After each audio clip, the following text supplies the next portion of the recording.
I'm Lance Grensback. I serve as the chair of the Winchester Select Board.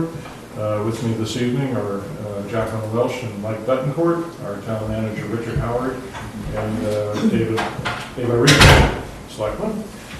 Welcome. This is the regular meeting of the Select Board. Today is Monday, October 1st. A couple notifications of meetings. We will be meeting on Tuesday, October 9th in a joint session with the Planning Board. The key issue we'll be discussing there is the review of the housing production plan. We will then meet Thursday on October 11th to hold the second of our two public information sessions. Both will have been focusing on the Eversource's 115 kilovolt transmission line.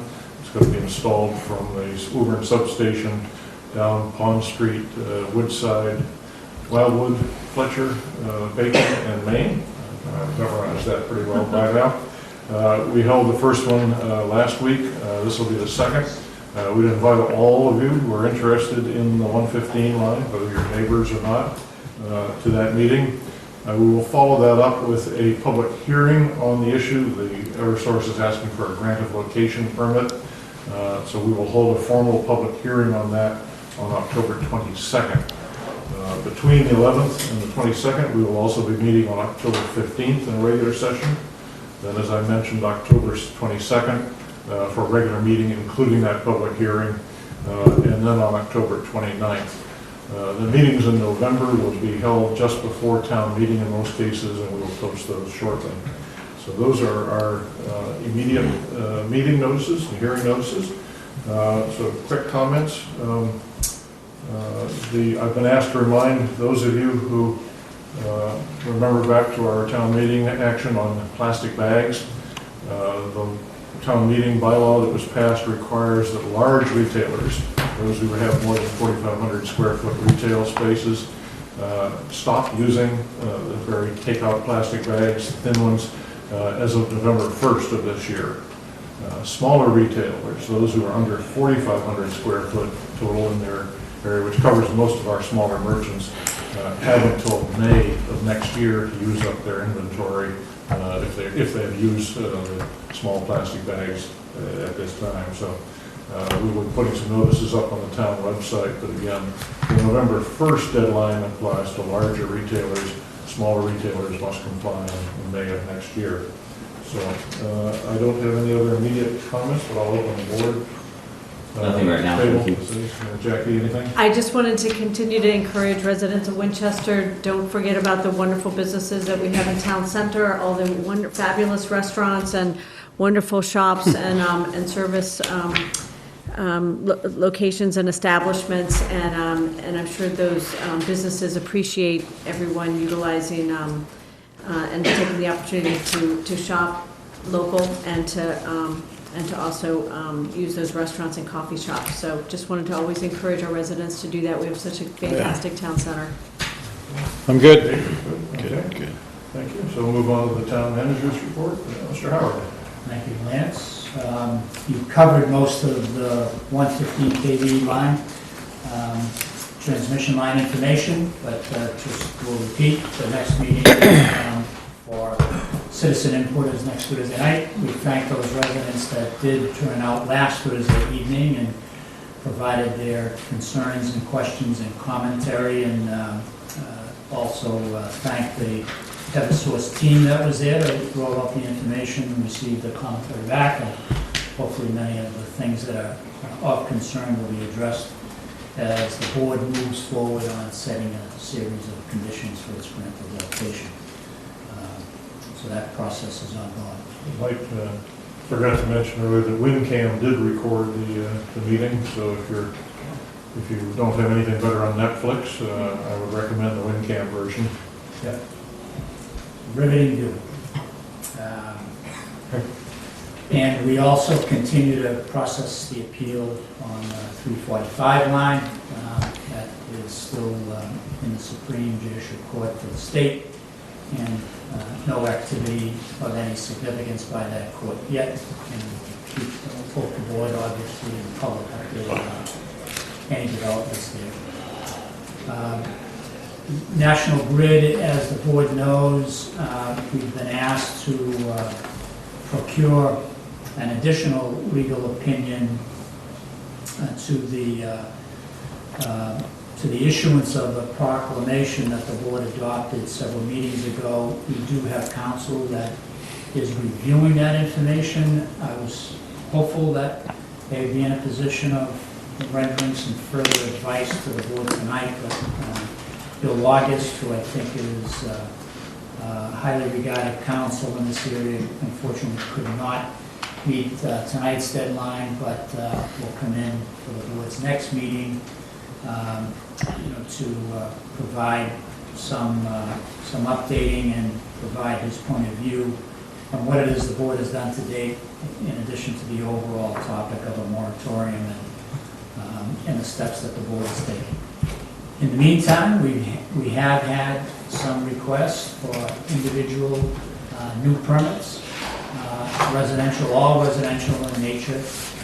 Jay Gill and I have worked on those to confirm the credentials of the construction companies that would be doing the trenching and the digging and the work, and also we're chasing down the qualifications of all personnel that National Grid would propose is overseeing the actual hookups.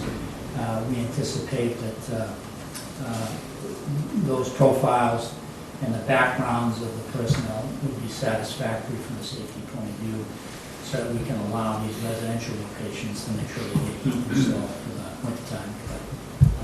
And I'm sure that that is the board's intention, that we proceed that way in caution, making sure that safety first is the consideration for the installation of any new activities. But we're hoping that Bill, together with Wade, if the board determines that they want both council here that night, will come forward and render you some new advice and insights into what's been adopted. It's that.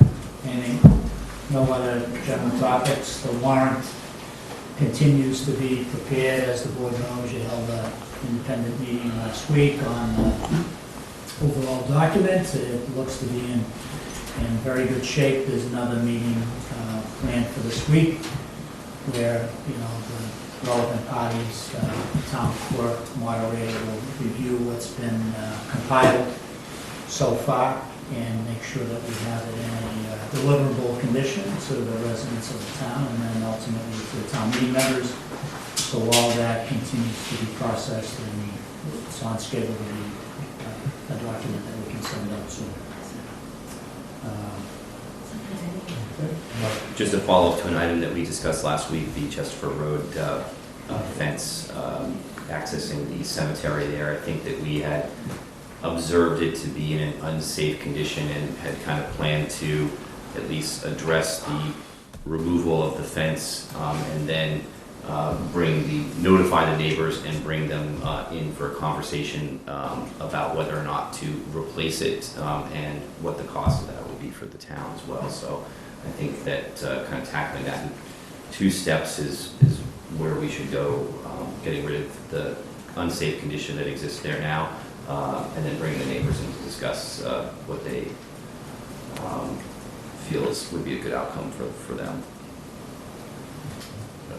I've given you a piece of information that Jay obtained for me, the estimation to replace the gating and the fencing that's there now, so you have that when it comes time to make any decisions along these lines. And then all I can recall from last week's meeting was that I thought we were going to leave it as is, but if, again, the board's concerned, until you invited the neighbors in and got the feedback on whether it should be permanently open, permanently closed.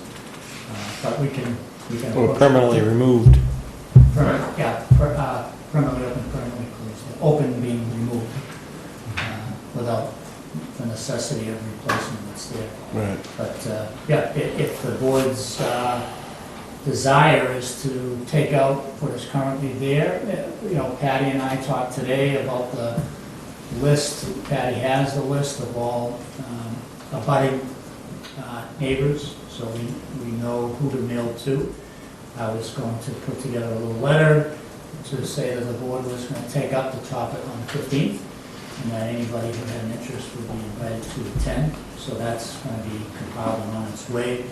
But in the meantime, Mr. Gill's right here. If the board's preference is that the rickety condition of the fencing that is there, it'd be safe to take it up, and we can certainly do that. I think it's more of an attractive nuisance at this point, so I'm just concerned with the liability. So if we remove it and, we're only waiting a couple weeks between when the neighbors are coming in and when there's a conversation decision on replacement, so. It sounds like there's no scenario where the current condition would be desired to be maintained because it's in disrepair.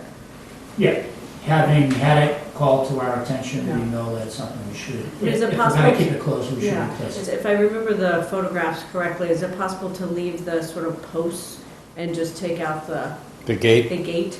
The fencing, there was some Yeah. rather ragged fencing in the gate, but to be pretty So, precarious. Maybe Mike, what's maybe the- Mr. Gill could, what's the timing? So I'm thinking the letter goes out and then we can remove the falling apart part. Whatever the board determines. Yeah, I'd rather have the letter go out first, at least they know we're looking into the matters. Because if we remove it before they get the letter, they might, you never know how people So the letter react. will notify them of the removal and the hearing Yeah. date on the 15th? Yeah, I just think say, that's we're fair. removing it, but could be a safety issue, just, we'll bring you in and love to hear from you. okay, so we'll send them a letter to notify for a discussion First. item on the 15th, and that the fact that we'll ask the DPW director to remove the most hazardous pieces, I guess, if that's feasible. I don't know that we need to tear down the whole thing at this point, but I think. I don't know if there's anything that's usable Yeah. for new. I think Jay has kind of spec'd a whole new fencing and gate system that probably requires new poles. Jay, I mean. Yeah, that's correct. I think if we're gonna let residents walk in, or people from the public walk in there, I don't think we want to take down the whole fence, because then vehicles could get in there. I think we need to make it a walk-in venue going in.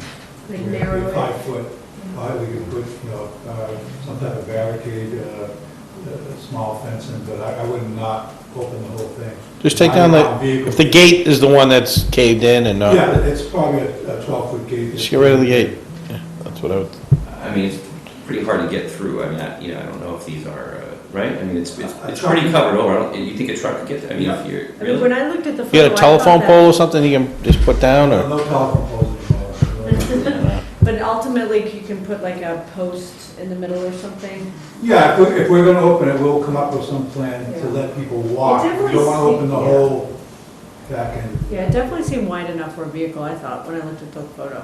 I mean, in fact, just the gate that's all bent up seemed Yeah. wide. It just looks like it's very overgrown there. I mean, unless you're an Ewok or If we're something. going to- let me suggest- Will Waze bring you through there, or?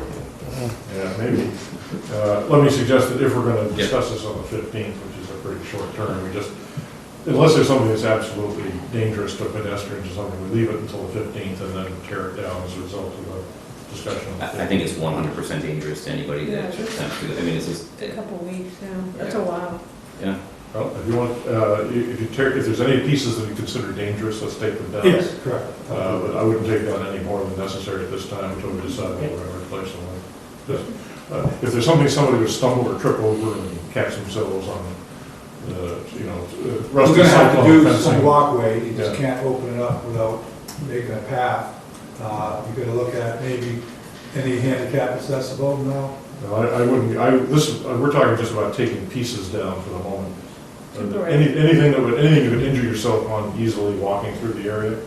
Otherwise, wait until the 15th, because we're splitting hairs here. Use your best judgment to get rid of Okay. any, Okay, so what's the consensus of the board at this point? Yeah, let's just get rid of it. I mean, it's just, Well, and have it. if we tear it down, when we tear it down, take it all apart, now we have people drive through there, so we're taking down pieces of it that are dangerous and The we. dangerous pieces, just what Mr. Gill Okay, said. just the dangerous, if there's anything that's dangerous and you can skewer yourself on it, let's take it down, the I'll rest send of a it. letter now. Rest of it we can deal with Letter after. letter first, And the director that uses discretion as to Right. what you can. Okay. You have the sense of the board. Yeah. Okay, Thank you. Thank you. Thank you. and don't cut yourself on it. Yeah. Okay, matters from the audience. Anybody who wants to speak on anything that's not otherwise on the agenda tonight? Okay.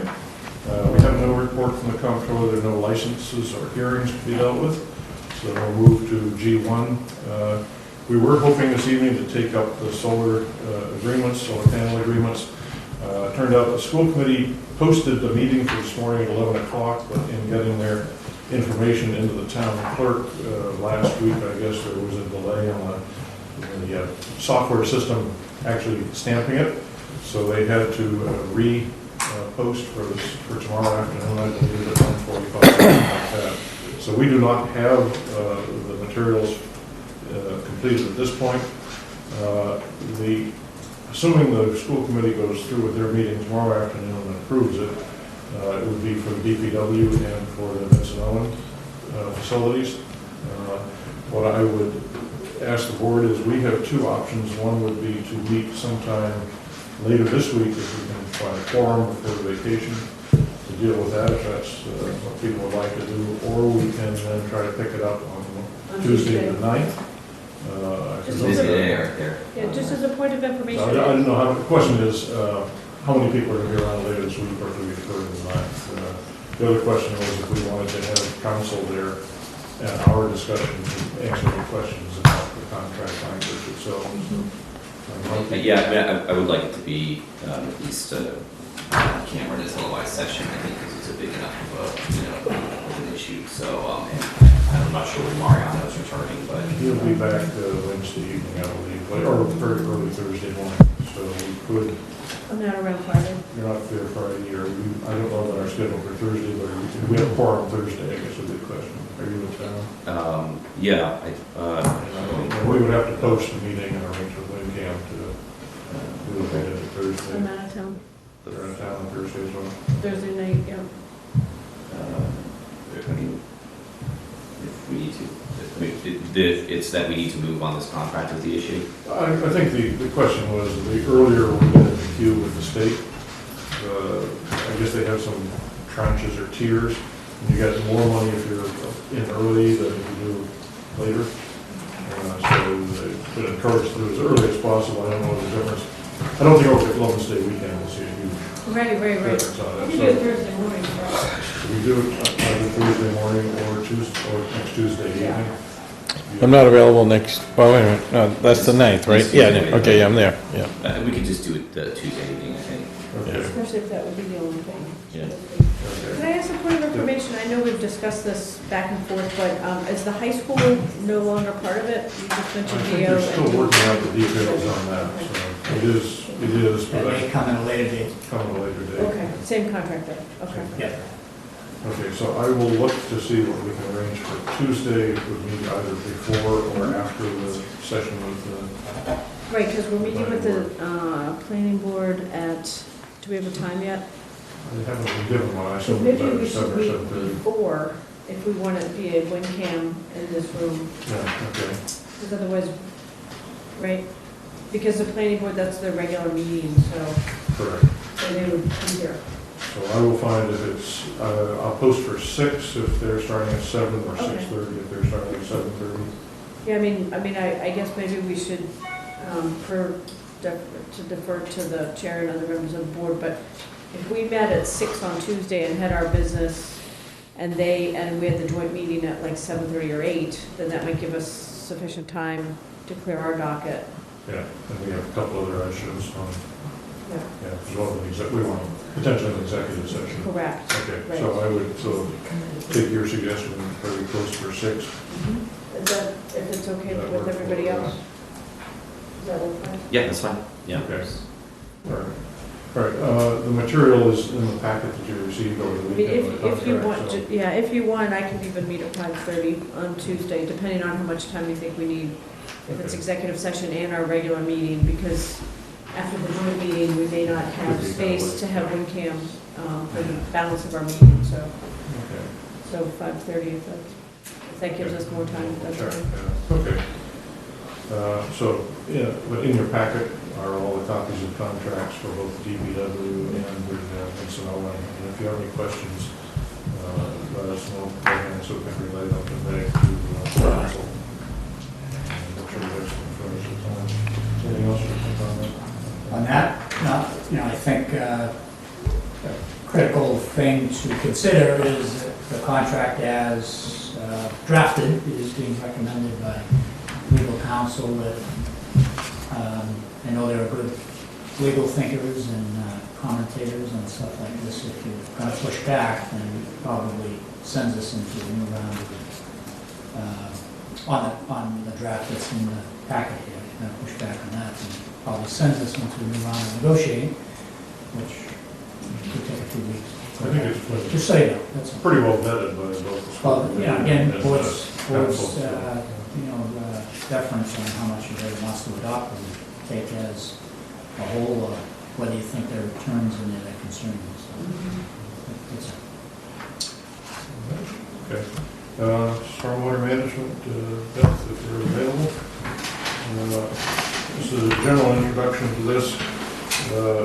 We have over the last several years been reminded by Beth of this federal and state regulations dealing with stormwater, the quality of stormwater runoff. Has been coming creeping toward us, and the MS4 permits require us to pay attention to the quality of that stormwater. I think that time has arrived, and we started a discussion with Beth and Jay and folks about how best to manage those. Grab this and How best to manage those expenses. We do not have to make a decision on this tonight. We had a bunch of discussions. What I asked Beth to do is basically set us up an overview of what we've been doing, and sort of outline for us a couple of the issues that we've been debating at the staff level, smaller group, and think about that in the next weeks and months as we go forward. So this is a preparatory effort. You want to put a note. Good. The board does have scheduled for the 15th, your consultant on water and sewer rates to come in and make you a presentation on what should be considered for adoption going forward as of town meeting. Right. You've got an article. Right, I noticed that. So So this you're is, getting a presentation Okay, great. on one of the, as soon as you hear what you hear and you narrow down some of these options, which you think you will. the assumption is that we are dealing with water and sewer rates this fall, and we will probably be dealing with stormwater utility discussion in the spring. So we don't have to make a decision tonight on the stormwater, but on the 15th, we will probably have to make a decision on water and sewer rates. This is a think piece. So I pretty much lost my voice, so I'll do my best. Well, Jay volunteered to do the presentation. She says I talk too much. So just a little history here in front of you guys back in March of this year. And we worked leading up to that, and then also over the summer with Weston Sampson and the Abrahams were I can do it. Sorry, Beth, I just thought for the audience.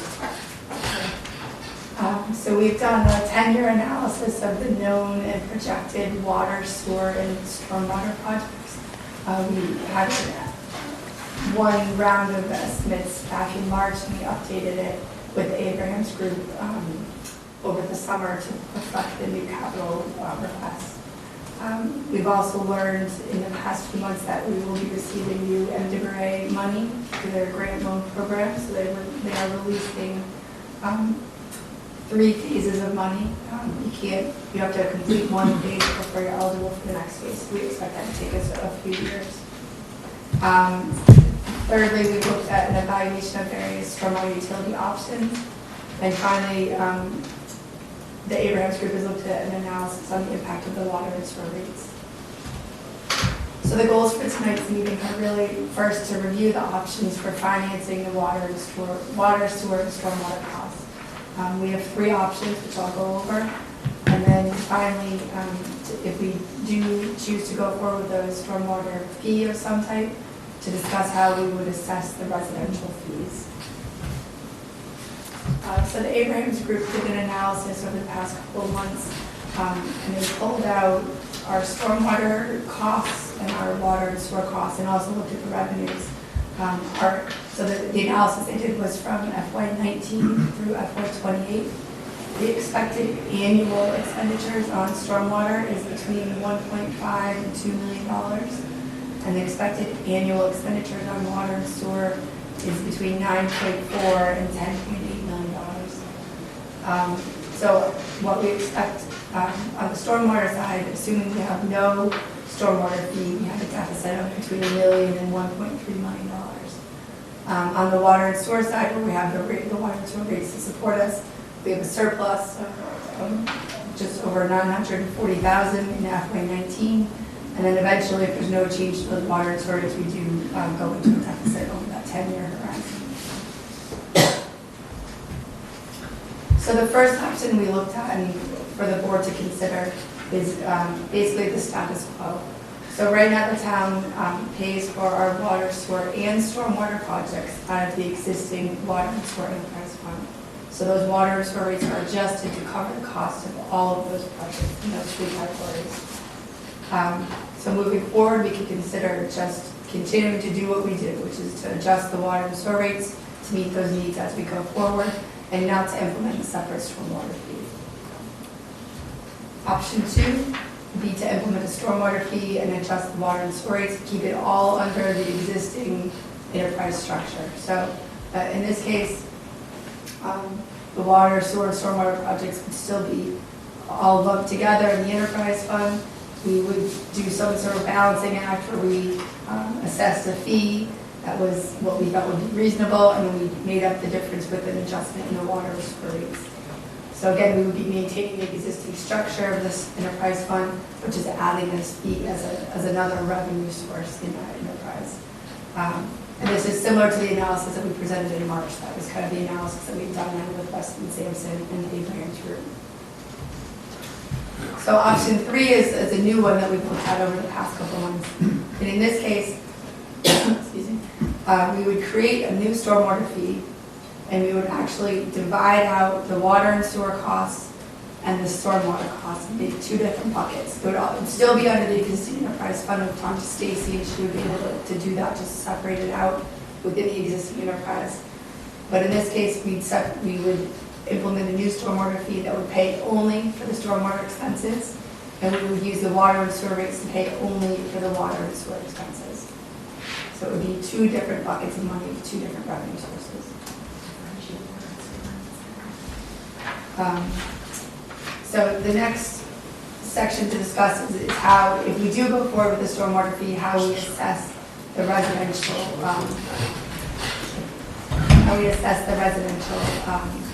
fees.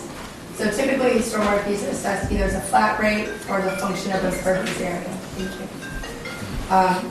What other communities have done and what is typical across the country is to do an analysis based on what's called an equivalent residential unit, or an ERU. It's the average amount of impervious area on a single-family residential unit. So this spring we had Weston & Sampson evaluate and develop the ERU for Winchester, which is approximately 4,000 square feet, based on they evaluated 383 single-family parcels out of the approximately 5,600 single-family parcels. So it's really just a sample of those properties. The analysis is done on that. So what you see here is the table that we presented in March, where we had looked at 7 different options. You can see here that in each of these options, we assume that we would have a flat fee for the residential parcels, and that we would do some sort of tiered structure based on the ERU for the non-residential parcels. So the feedback we got from the board in the spring was that you would also like us to evaluate how we could look at a tiered structure for those residential parcels. So what we've done over the past few months is look at different ways to do that. Unfortunately, it's not a simple or easy process to go through. So the options we looked at are, number 1, creating a tiered structure based on impervious area. That would basically mean that for every residential property in Winchester, we'd have to go through and do a GIS analysis of how much impervious area is on that property. We got an estimate of Weston Sampson to do that. It was very expensive. How much, Bill? It was $24,000 for them to do that analysis. And then the issue is that moving forward, we don't have a a way to update that impervious area information. We've done our flyovers typically on a 10-year cycle, so there'd be a big gap between when you do that analysis. So the board asked us, or several members of the board asked us to look at building footprint as an analogy for that impervious area, that building footprint data we could get from the assessors department. So we looked, again, it's not an exact one-for-one comparison, because obviously you could have a small building footprint and a huge driveway that would kind of skew your impervious area. But we could look at doing some sort of tiered structure based on how large a building footprint is, as opposed to how large your impervious area is. So not going into too much detail on that for now, but again, these are sort of the decision points for the board to think about over the coming weeks and months. Number one, to figure out how you want to pay for those increased water, sewer, and stormwater costs, those three options we talked about. And if you do go forward with either option 2 or 3, then to think about how we want to assess those residential stormwater fees, either through a flat rate or a tiered option. That's kind of the quick and dirty overview for tonight. First of all, thank you so much for that wonderful presentation. It was very clear and obviously a lot of work. And thank you for presenting it, even though you kind of lost your voice, and you did a fantastic job. So thank you both for you guys being here as well. We really appreciate all your time and effort. So I just have a few questions about this. So my first one is going to be an easy one for you guys. And I'm sorry to sound completely stupid, but what, maybe this will be helpful for anyone watching on TV as well, but how are costs associated with stormwater runoff? Is it that we're charged for that through like downstream through the sewer, or how is that? No, so there's no fee, there's no cost that the town pays. It's not like a water or sewer where we pay the underbray or get rid of our stormwater. It just goes into the storm drain system. It's not combined with the sewer in Winchester. It's a separate system. And it's discharged to our rivers and streams and wetlands. So there is a couple of things associated. Number one, there's drainage improvements. So the wildwood drainage project is something that can be paid for, or will be paid for currently through the enterprise. And then there's this new MS4 permit that's been issued by the EPA that we're required to meet various permit requirements over the next 10 years. We estimate it costs about $200,000 a year to implement that permit in the town. And is that directly associated with stormwater runoff? So it is. It's not the permit requirements are intended to improve the quality of stormwater runoff. So it's not that we're paying based on the quantity of stormwater runoff we generate. It's the permit requirements are effective whether you have a huge amount of runoff or a small amount of runoff. And is that some sort of filtration system, or? So a lot of it is our planning level efforts aimed at trying to reduce stormwater runoff and infiltrate more water. So there's a planning element to it. Okay, and that's There's also a large water quality component where we have to go and test the system to make sure we don't have any illicit connections of sewer connections into our storm drain system. So that's a big part of it. Okay, and that's an EPA permit? It's an EPA, yeah. Okay, and so those permit fees would go to the feds, not to So it's not a fee. Okay. There's We just said requirements, like we have to every year complete a series of Okay, tasks. I see. Okay, so it's sort of like It's not a infrastructure kind of. cost. Okay, Yeah. when you said permit, I was wondering if that was a permit fee. No, Okay, thank you so much. That's a great information. I really appreciate that. So, so a couple things. So, just generally speaking, just as a sort of a residential homeowner here in Winchester, a lot of people might sort of feel that they like to see the bill because it sort of indicates like usage, and so there's a lot of transparency there, and because it's broken up with sewer and water usage, especially in the summer, if some people sprinkle their lawn, they can kind of like see those things, or if if they have like a bunch of extended family who stay for a few months, then they can kind of see their, where their water bill increases and stuff like that, and sort of take ownership of it, and I think that that's a good thing. So, Option 3, I know you indicated would be more work, but it would also provide that kind of transparency, I think, to Winchester, people who will be paying that bill.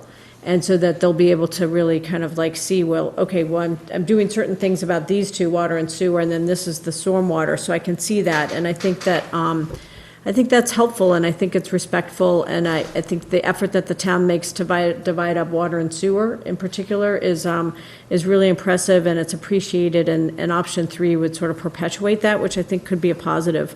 So if I understand correctly, and from being on the planning board for several years, we talked a lot about impervious area, and sort of like the increased research and thinking about that and the importance of it. And is it fair to assume that if you have the more pervious area you have, like say grass, as opposed to like, driveway or where your house actually sits, that in theory helps absorb water runoff? Is that kind of part of the assumption? That For the seems most part, I mean, it depends also on the types of soil and if you have ledge on right. your site. But Right. for the Okay. most part, yes. In fact, you've taught me a lot when I was on the planning board, so I'm looking at like my teacher here. So I feel like, and of course, as you know, we include now with the different reviews, the percentage of impervious area now, and so that's kind of new in the last year and a half. So, and I think that's also sort of just makes people sort of mindful about all these things about, what's going on the property, and some things that they're sort of interested in, what impact that has, and for the overall environment, et cetera. So, with respect to option 3, I get the fee thing, I get the idea of the tiered, although I guess I'm sort of, again, I think people appreciate that transparency in the quarterly statement. And if the pervious area, like in theory, if it goes to building footprint, then that's not taking into consideration pervious area that might be on the site that you recognized as well. So, but it sounds like there'd be a cost to figure all that out. So, I think it's definitely, does that mean, no? It's definitely worth kind of like looking into. Do we have to figure this out for this town meeting as far as like whether or not we want option 3 and whether or not we No, so want I it think tiered? As Richard said, I think the plan right now is to just do some adjustment to the water and sewer rates. Assuming it's all going to be together for the next year or so. And then Yeah. at springtown meeting, you would look at whether Yeah. you wanted to implement a separate fee. Right, because like, some town meeting members, for example, might see this presentation and say, wow, yippee, this means that we can now lower our water rates because there's $1 million surplus essentially. So, and I think that's a fair, assessment, but it sounds like there's other, costs that are important and infrastructure that go along with that, as you've just presented with respect to stormwater. But I do think it's good to have sort of a transparency and a separate categorization, because I also think it probably helps people think about ways to conserve. And it's just good for consumer education. So I'll be quiet now. But I do, have certainly a lot of thoughts about this. And I just really wanted to thank you for that great presentation.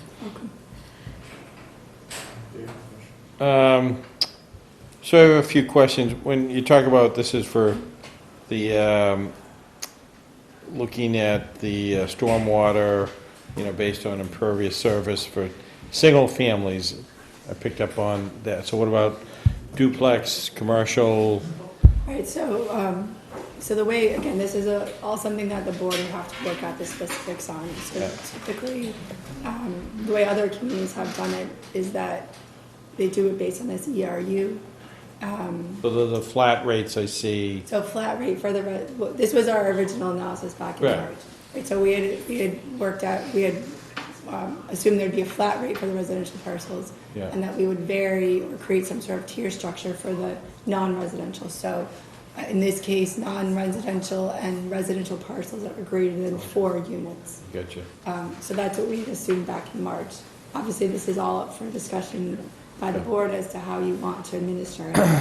We could do flat rates for both residential and commercial, or we Sure. could do tiered rates for both, or we could do one Yep. tier for one, flat for the other, so. You could We do don't- 2 there's no- different no tiers city. for the, yeah. I mean, One there's of the lots concerns I think I might have, again, I haven't looked into this, but is there a potential that it might be more, I don't want to say discriminatory, or put more of a burden on, say, the smaller parcels, like precinct 8, you get 6,500 square foot lots, the houses are bigger, over the past 10 to 20 years versus, lots that are 20,000 square feet, maybe a similar size house. If you do it either by, impervious area or the building footprint, it shouldn't have any, the size of your lot doesn't have any impact. I'd have to, be curious how that I mean, I guess if plays you have out. a bigger lot, maybe you'd have more impervious area, but. Or more pervious area, depending on the bigger lot. Right, that's You that's could my easily point. have a significantly more pervious area. But I think obviously if you go with a tiered structure, there'll always be some people paying less who have smaller footprints or smaller impervious area, and Yeah. other people paying more who have more impervious area or bigger footprints. That's just, it's a decision for the board as to whether you want to, tier it towards the people with the, if you want to have a flat fee so everybody pays the same, it's kind of. I'm just seeing it as trickier to, on that, looking at them as individual parcels. And is that part of what you were talking about, the $24,000? What was that So, for? like I said, we looked at the two options to do a tiered residential fee structure. Yeah. The first option was to look at it based on impervious area. So Right. we got an estimate from Weston Sampson to do that. That basically means that for every single parcel in Winchester, they're going through and calculating how much impervious area there is. So driveways, walkways, garages, building. Big pool and tennis court. Yeah. Yeah. Bocce court. So it's a physical exercise in a GIS software where you Right. calculate that area. So it's a labor-intensive exercise. That was the 24,000. New monitors that like things change. Well, that's what I'm saying, is that it's, for either one, really. We have flyover data that we did in 2012, Right. and we typically do new flyers every 10 years. So we don't have any way to monitor, like if somebody was to widen their driveway or something. We don't have any way to pick Get that rid of up. a pool or There's no- add you don't- add you an don't addition get- to the house. I mean, additions maybe because there'd be a building permit, but driveways, patios, that type of thing where you don't have to get a building permit for it, we have no way to track it. I think just to clarify, the reason we asked, so one way to do it is to look exactly at the size of the footprint, the driveways, everything. That looked very expensive, so we asked Beth and Brian to look at the second option, which is to use just the building footprint area as a proxy for impervious surface. So, small house without small impervious, bigger house, bigger. You're missing the driveways, but it wasn't clear we needed to spend the money to get the driveways. Now, I think Weston and Sampson also, from their data, you could also say, small house has 100 square feet, I can add another percentage to cover driveways on average. Big house, you could use a multiplier to sort of guesstimate it, but the amount of money we're talking about here, it seemed to be using the building footprint, which Beth and Brian analyzed would be the sort of effective way to start. 10 years from now, 20 years from now, LiDAR, radar system, something could go in and analyze every square foot of concrete, but this was, there's two options, either to do a real detailed analysis or to use the building footprint and the assessor's data as a proxy for the. Right, but on that There's still one, quite a bit of work involved with that Yeah. option as well. It's not like it's, Yeah. there's still a lot of analysis that has to be done, so that. because is the assumption with option 3, or to have a tiered structure, that the more pervious base you have on a lot, the less you're contributing to the stormwater? Is that the assumption? I think it's the reverse, right? No, the more pervious you have, which is grass, that absorbs the water, right? So that's the less, so you're decreasing your amount of, that you're adding to stormwater. You can say it either way. Or the more impervious area that you have, more driveways, things like that, larger patio or whatever, the more, in theory, you're contributing to stormwater. Right, so is the point of the tiered idea to kind of recognize the contribution to stormwater? Is that the point? Yeah, so certainly that's, if you have more runoff off your site, you have more impervious area, and you're paying a slightly higher fee than others. But is Right. it, getting back just one line, clarify, maybe I'm wrong, but so if you had a 40 by 40 footprint of a house on a 6,500 square foot lot, that's 25% of the lot. and if that 40 by 40 foundation was on a 20,000 square foot lot, that's 8%. So I don't know how that gets applied. Does that matter? It doesn't matter. Does not matter. Whether you have a 20,000 square foot lot or a 6,500. 100,000 square foot lot, you pay the same amount if you have the same building footprint under that second. Right, which makes it not really an accurate way to, if the purpose is to try to replicate some proportion of the amount that dwelling is contributing to stormwater. Because if there's more, it also incentivizes people, to the extent we want that, to consider pervious options, because then, in theory, then you're not contributing as much to stormwater runoff. But the person on the small lot has limited capabilities. Right, so do there that. could be two variables. It could be on a smaller lot that it's something even could go to assessor or valuation as well. So you could do this in two ways, but it seems like, at least we talked about this to some extent on the planning board, that sometimes there's different options for pervious or not, and many towns, I'm not an expert here, but many towns actually, from what I understand, require like somebody to have a pervious driveway if they have too much impervious. I'm not saying we go there, I'm just saying there's lots of examples in other towns where if you're trying to have people just sort of consider the impact of stormwater runoff. I'm not advocating any of these, I'm simply looking at this theoretically. So I think we just So- have to keep in mind, if we do implement a tiered structure, we're not talking like hundreds of dollars of difference between the low tier and the top tier. We're That's a good talking point. like 25 to Right. 50, so. Right. But the assumption is that if you have a small house, you're basically saying the stormwater that lands on the roof of the house is basically running off down the ground spouts into the drain system, and that's what shows up affecting the quality of the stormwater and the volume of stormwater. If you have a small house on a really big lot, everything that falls on the pervious surface of the rest of the lot stays there. Right. If what you're really interested in is what falls on the hard roof and gets flushed down. If you have a Right. small house, small amount, have a really big house, more goes regardless of the size of the lot. So this is really just looking at the hardscape out there, and it's a proxy. I think the other point that Beth taught us in the earlier discussions is that while most of the costs today are in, studies and planning areas, if we're lucky, it stays that way. And so these costs are pretty marginal. If we're unlucky and they start saying, well, your stormwater runoff is pretty filthy, fertilizer, dogs, whatever, we may in the future be looking at some capital investments to clean this stuff up. Maybe not, that's too early to say. And one of the questions here is, do we set up a system by separating them out and tiering them, whereby you can sort of set the stage for later increases if you need to without having to go back and read. But- These are basically user fees. Yeah, On water and sewers, you're saying earlier, we meter those, right. and you get assessed on you use a lot, you pay Right. a lot, use a little, pay a little. Mhm.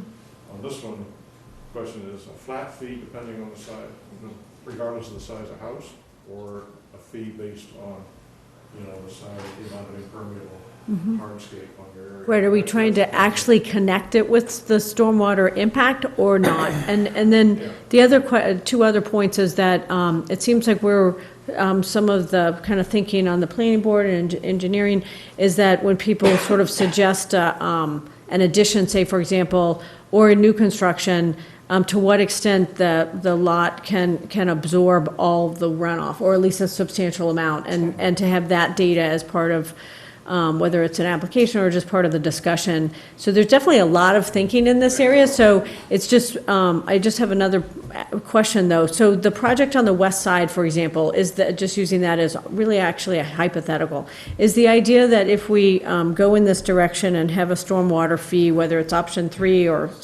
or 1 or 2, that that projects that are needed around town would be paid for through that effort, funding effort, potentially? Is that the whole So purpose? That's the difference between option 2 and 3, right?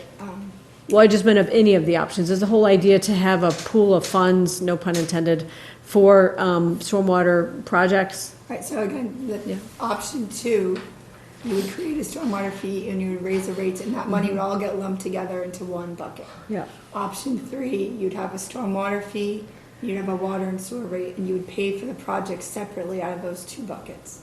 So that's really the key difference between option 2 and 3 for the board to consider. Right, now, I understand that structurally, yeah. The west side project would, under option 3, be paid for out of the stormwater. Right, mine's more of a macro question. So is the whole sort of point here, the whole mission is to have a, again, no pun intended, a pool of funds, so to speak, for these projects, as opposed to having to go to either to bond them or go to the general fund, or capital. Is that the idea?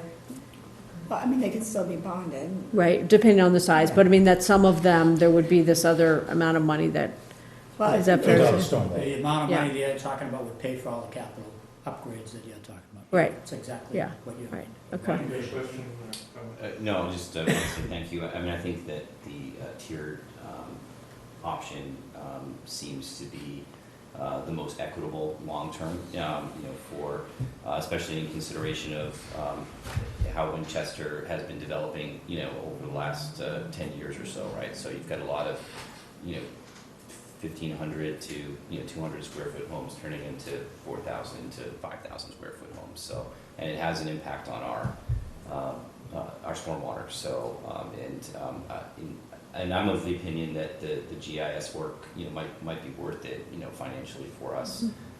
But maintaining that long-term, there may have to be some connection with the assessor's office or the building department in order to make that happen. But I think. Yeah, I mean, I think the impervious area is definitely the most accurate and equitable way, because there's certainly people who have small building footprints but have huge other impervious areas on their property. It's just, like But you it's, said, but it's matter not of equitable for, long-term right, being able to maintain that. Yeah. assessment. And I have noticed that a lot of developers are going towards creating pervious driveway space as Yeah. well. So it seems to be, a trend. So it's, to Jackie's point, I think it further encourages that behavior, which is something that we want to do. We also have the choice in setting up tiers. Beth and her staff analyzed using 3 tiers, maybe top quartile, bottom quartile, middle 2, something like that. We also have a choice of what rate we want to set for each one. And we could set a flat rate across all of them to start, or we could set some difference. We've just done some she's done some very rough calculations with Matt on how that would work. But and you could start with the footprint and move to much more detailed analysis. If we want to, I think the question we began to look at was, it's relatively small money now. But if we grow, then you might really want to come back and say it's worth spending $20,000. Make sure that everybody's equitably. well, the GIS data could be helpful for other things also. Even just how we kind of look at stormwater more holistically as a town. I was just kind of curious that if somebody is proposing new construction on a site, and they can establish through engineering that, that their pervious area can absorb 100% of the stormwater. So what would happen in a situation like that? That's actually, in theory, kind of what we'd like to see, right, in theory? And so then that person might say, so I shouldn't be part of this sort of tiered fee, because I'm actually taking all my So stormwater. this is where it gets tricky, right? Yeah, definitely. So the MS4 permit requirements are there regardless of whether you have zero Understood, yeah. runoff from your site or 100% runoff from your site. So that's part of the Right. equation.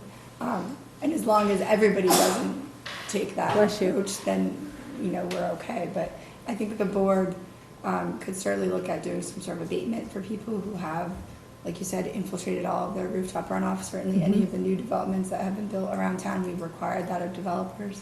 So there's a lot of people in those newer properties who don't, they have an infiltration system that takes their rooftop runoff. Right. We also have look at a base and minimum rate, regardless of the Sure, amount of right. runoff, because we'll have runoff from streets. Yeah. in town. Yeah, I mean. That people use, So yeah. there's a general public Right. use. Public good type thing. runoff, I'll Right, say, correct, yeah. that you'd want to cover, and then everybody who shares in because Right. they use the streets. Right. So, Yeah, but the GIS stuff would be kind of interesting, maybe just in coordination with some of the other, like, planning efforts or efforts in your department that relate to other topics, so. But that was a fantastic presentation. You explained it so perfectly. So, as advertised, we don't have to make a decision tonight. I think this piece of it probably is, from now until Springtown meeting. So, Beth, that was really excellent. Thank you. Welcome. Thank you to you guys for contributing. And she's done and the folks have done a lot of additional work that's worth looking at some point. So maybe on a quiet point over the holidays or something, when nobody has anything to do here, we can bring Beth back and we'll take another run at looking at the pros and cons on this. So, all right, thank you. Thank you so much And the again. reason I'm cutting her short is because we don't want to run her into the ground before we do the traffic. Plus, she's losing her voice. If you're still willing to check that out, so. Okay. You can save the traffic if you. This is all Jim. So much traffic, it's gonna take a while to get home. Thanks, sir. Thank you. Thanks, Jim. All right, so the traffic review committee met, that's the internal staff committee, formerly TAC, met in August to review a bunch of traffic issues we had before. So I think tonight's meeting is just kind of go over those and decide whether the board wants to vote on any of them or move to public hearings for now. So- And this is regarding the warrant articles?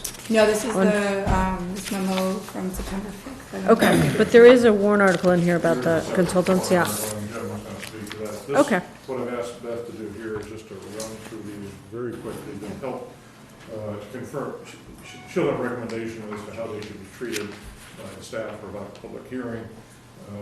One is sort of two objectives. One is to make sure that the board and the public know that we're addressing these issues, and then two, to get support for Jay and Beth to decide, we have to hold a public hearing before we do something or not. Yep.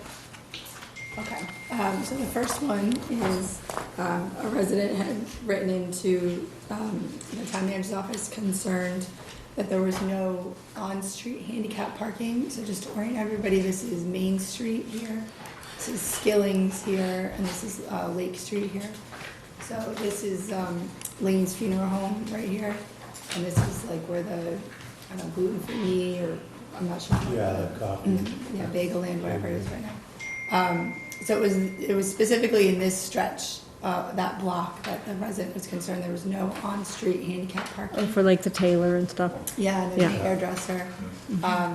So TRC looked at it, and there's a couple different locations that we thought of in this area, both on this side of the street and across the street, that might be worthwhile to put in a handicap spot, but we did think there should be a public hearing, so the business had the opportunity to come in and comment, because obviously those on-street spaces are very important to their businesses, and one of those spaces could make a difference in terms of how we place it. So So we'll mark that, unless there's discussion, we'll mark that for a public hearing.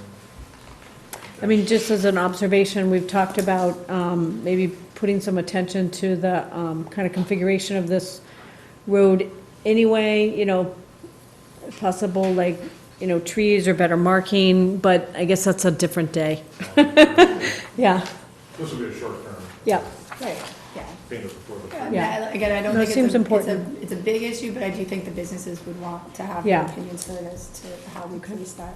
There's not a lot of parking spaces there. Yeah. Right, right. Especially since the turning lane for this intersection starts, so there's like no parking from here down. Right, although all the more reason that if you need a handicap spot, Yeah, there's And again, nowhere. I don't know, this building in particular has a very large parking lot, so they may have an opportunity to kind of maybe sign some of their spaces in their lot for handicap spaces, so that's something that we could consider as well. Okay, the next one was, we had received a comment letter from a resident on Mayflower Road who was concerned, so this is Johnson Road and Old Village Drive. The Vincent Owen School is up to your left in this picture. And this Old Village Drive is used as an alternate drop-off for children walking to the Vincent Owen School. And she was concerned, there's no sidewalks in Old Village Drive, and she sent some pictures with cars parked on both sides of the street and a school bus trying to get through. It was very congested. So she recommended that we look at either some parking restrictions and or adding sidewalks in this area. I think obviously the parking is a quicker and easier solution in the short term. So what TRC recommended, this area, it's kind of open space area here is all town conservation lands. So what we thought is that we could start some sort of no parking from that boundary with 7 Old Village Drive up to the corner, just on that left side of the road. And then it wouldn't impact the parking in front of that house. So we could do either no parking all the time, or we could do no parking, 7 to 3, school drive, something like that. Where are those cars gonna go, though? So I think the cars that are parked there are the people who are parking for the alternate kind of pick up and drop off. Yeah. I think the schools have identified that as a Yeah. alternate location, Right. so to kind of absorb the traffic into the area, Right. so. So, I mean, they would just, park, probably back up a little bit further on Old Village, but I do think it's very tight in here. It's, you don't want kids walking in the street with, the two-way traffic and cars parked on both sides. So I think it was a dangerous area. If we did have no parking on this side, they could at least walk in the grass area. It's vegetated, we Yeah. can trim back the vegetation to get out to Johnson Road. So is there a house at this corner? No, that small lot at the corner. Yeah. This small lot and All this piece woods. are all town conservation lands. Wow, so this is gonna be a crazy question, but I mean, is it possible that, obviously it would be an expense, but that there could be a sidewalk put in there if it's all town land? Well, so the I mean, obviously not would tomorrow, go but, in a public way, I would think, not necessarily on the conservation land, but it's something that. Yeah, DPW would it's have to expensive, look we'd at. have to Yeah. put it in the capital budget. It seemed like this was a quick. kind seems of like something to look immediate at for the solution. future, if the school needs this area as designated as another drop-off area, then maybe it's, an important safety feature to include a sidewalk on that town land. The street's so narrow that if they're Mhm. parking on both sides, you don't have clear passage between Right. them. So I mean, I I think don't- too, some of the neighbors in that area have smaller driveways, so if they do have guests at some point, then Right. it's going to be difficult for them to find any sort of parking. You Right. you can't park on Johnson Road, and, further up Old Village is not gonna be helpful for you, so. Right, which is If why, we did, yeah. if we did like a school hour type School hour. restriction, Because after school hours is not a problem. Right. So- Yeah, and it's just the fact that I don't know where those, in the morning now, especially with the bus stop for the middle school being right on that corner Oh, now, is it it? just moved. It was at the corner of Hawthorne, just north of there, and it just moved to the corner of Old Village and Johnson Road. Oh, okay. So, that spot in the morning is just kind of crazy. Yeah, how's the crossing? I know this is a totally different topic, but how's the crossing on Johnson if the McCall bus stop is there? Or is there another one on the other So side? there's a cross down there. There's but- a Okay. crosswalk. At there. Amberwood and Yeah. Johnson. What I'm sympathetic with Mrs. Boyd's request, is on Winter Street, where we do have some signs on one side that says no parking, but people park, teachers park legally on one side, parents dropping off park on the other side, and particularly during the winter, Yeah. there's no space for anybody to travel, even a car, and it's dangerous because some people rushing to drop their kids off, somebody opens the door and you're gonna take off. So although it'll displace them a little bit, I do feel that the suggestion is, warranted. So I guess the question is whether you want to vote it or you want to hold a public hearing to get input from the neighborhood. It's against public conservation. I'm wanting for us to take an action now. We can always, but if it's just limited to school hours, that would be no parking during school hours would be the intent. Is that correct? Again, we kind of left it open, but I think that's think it's a that's the good time solution. when we have the most Yeah. impact, so yeah. Mike, have you been there during the school hours? Absolutely. Yeah. They'll I mean, displace since your them. kids go to VO, They're yeah. gonna be displaced to his driveway. No, I'm just kind of curious because your I think kids that go there's a there. lot of bus traffic, there's a lot of car traffic. I think probably one of the biggest issues in that area is that that speedometer that is right in front of Vince Owen is completely useless at this point, and it's really when people come over the hill on Johnson Road that are speeding, and you can't see it all when you come around that corner. So you can't see anybody turning on Old Village, and you can't see anybody crossing. So I think that the biggest improvement would be to move that speed signal, because now it's behind the other Rapid flashing. the rapid flashing beacon. So you can't even see it. See it. So, I think that would slow down the traffic, but it's almost impossible at this point to make a left turn on Old Village anyway, just at that point. With the cars, yeah. With the cars. So that's where the biggest backup is now in the morning, since some wise guys put a traffic light at that intersection at Johnson Bridge, so.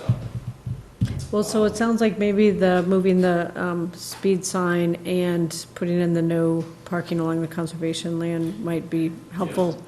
So I know In we the looked meantime- before at the speed sign, Yeah.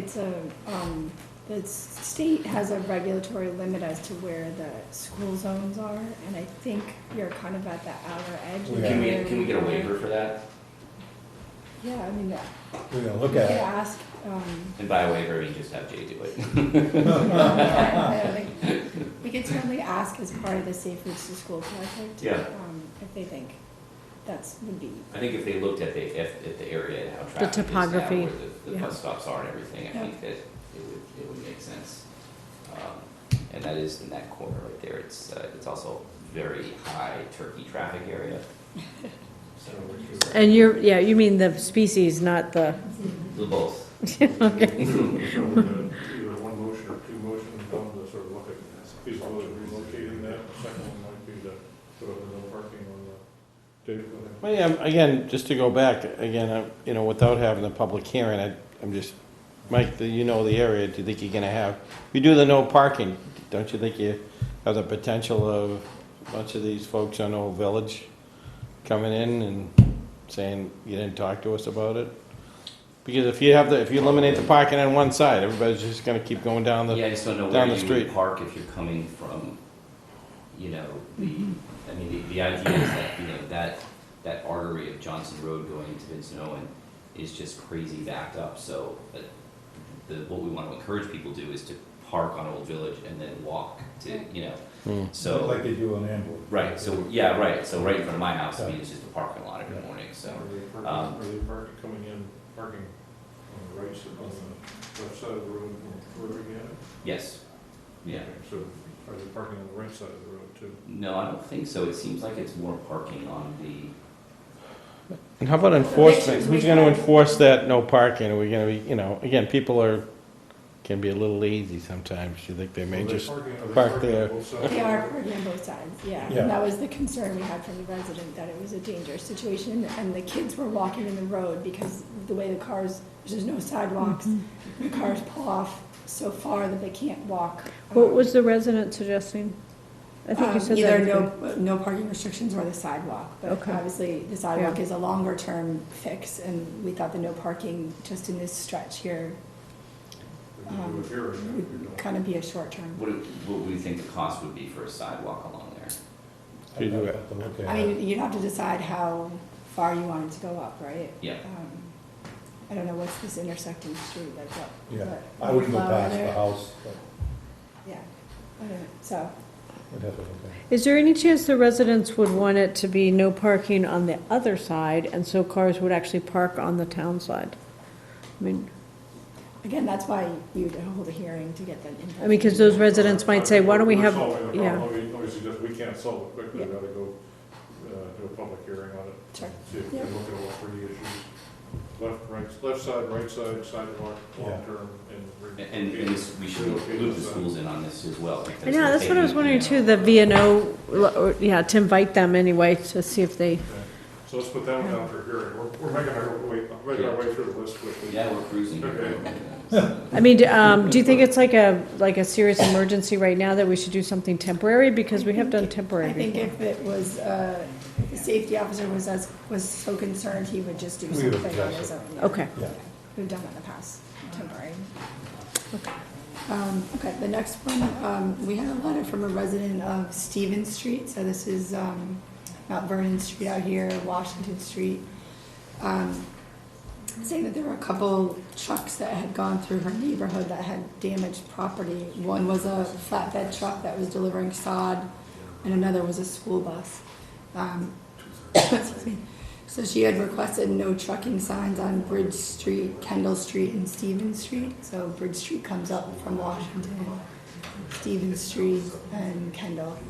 So TRC did review this, and we're obviously sympathetic to her, to the damage that was received. I think in those instances, the two that she gave examples of, I don't think the no truck signs would have stopped it if somebody was getting a solid delivery. I don't think, that the truck certainly would still go through even if there was a no truck sign. So I think we felt it wasn't worth it. I don't think these streets that truck traffic is cutting through. Typically, they're very small and narrow. I don't think they're really cutting through here to kind of avoid the major streets. So we didn't recommend it at this time.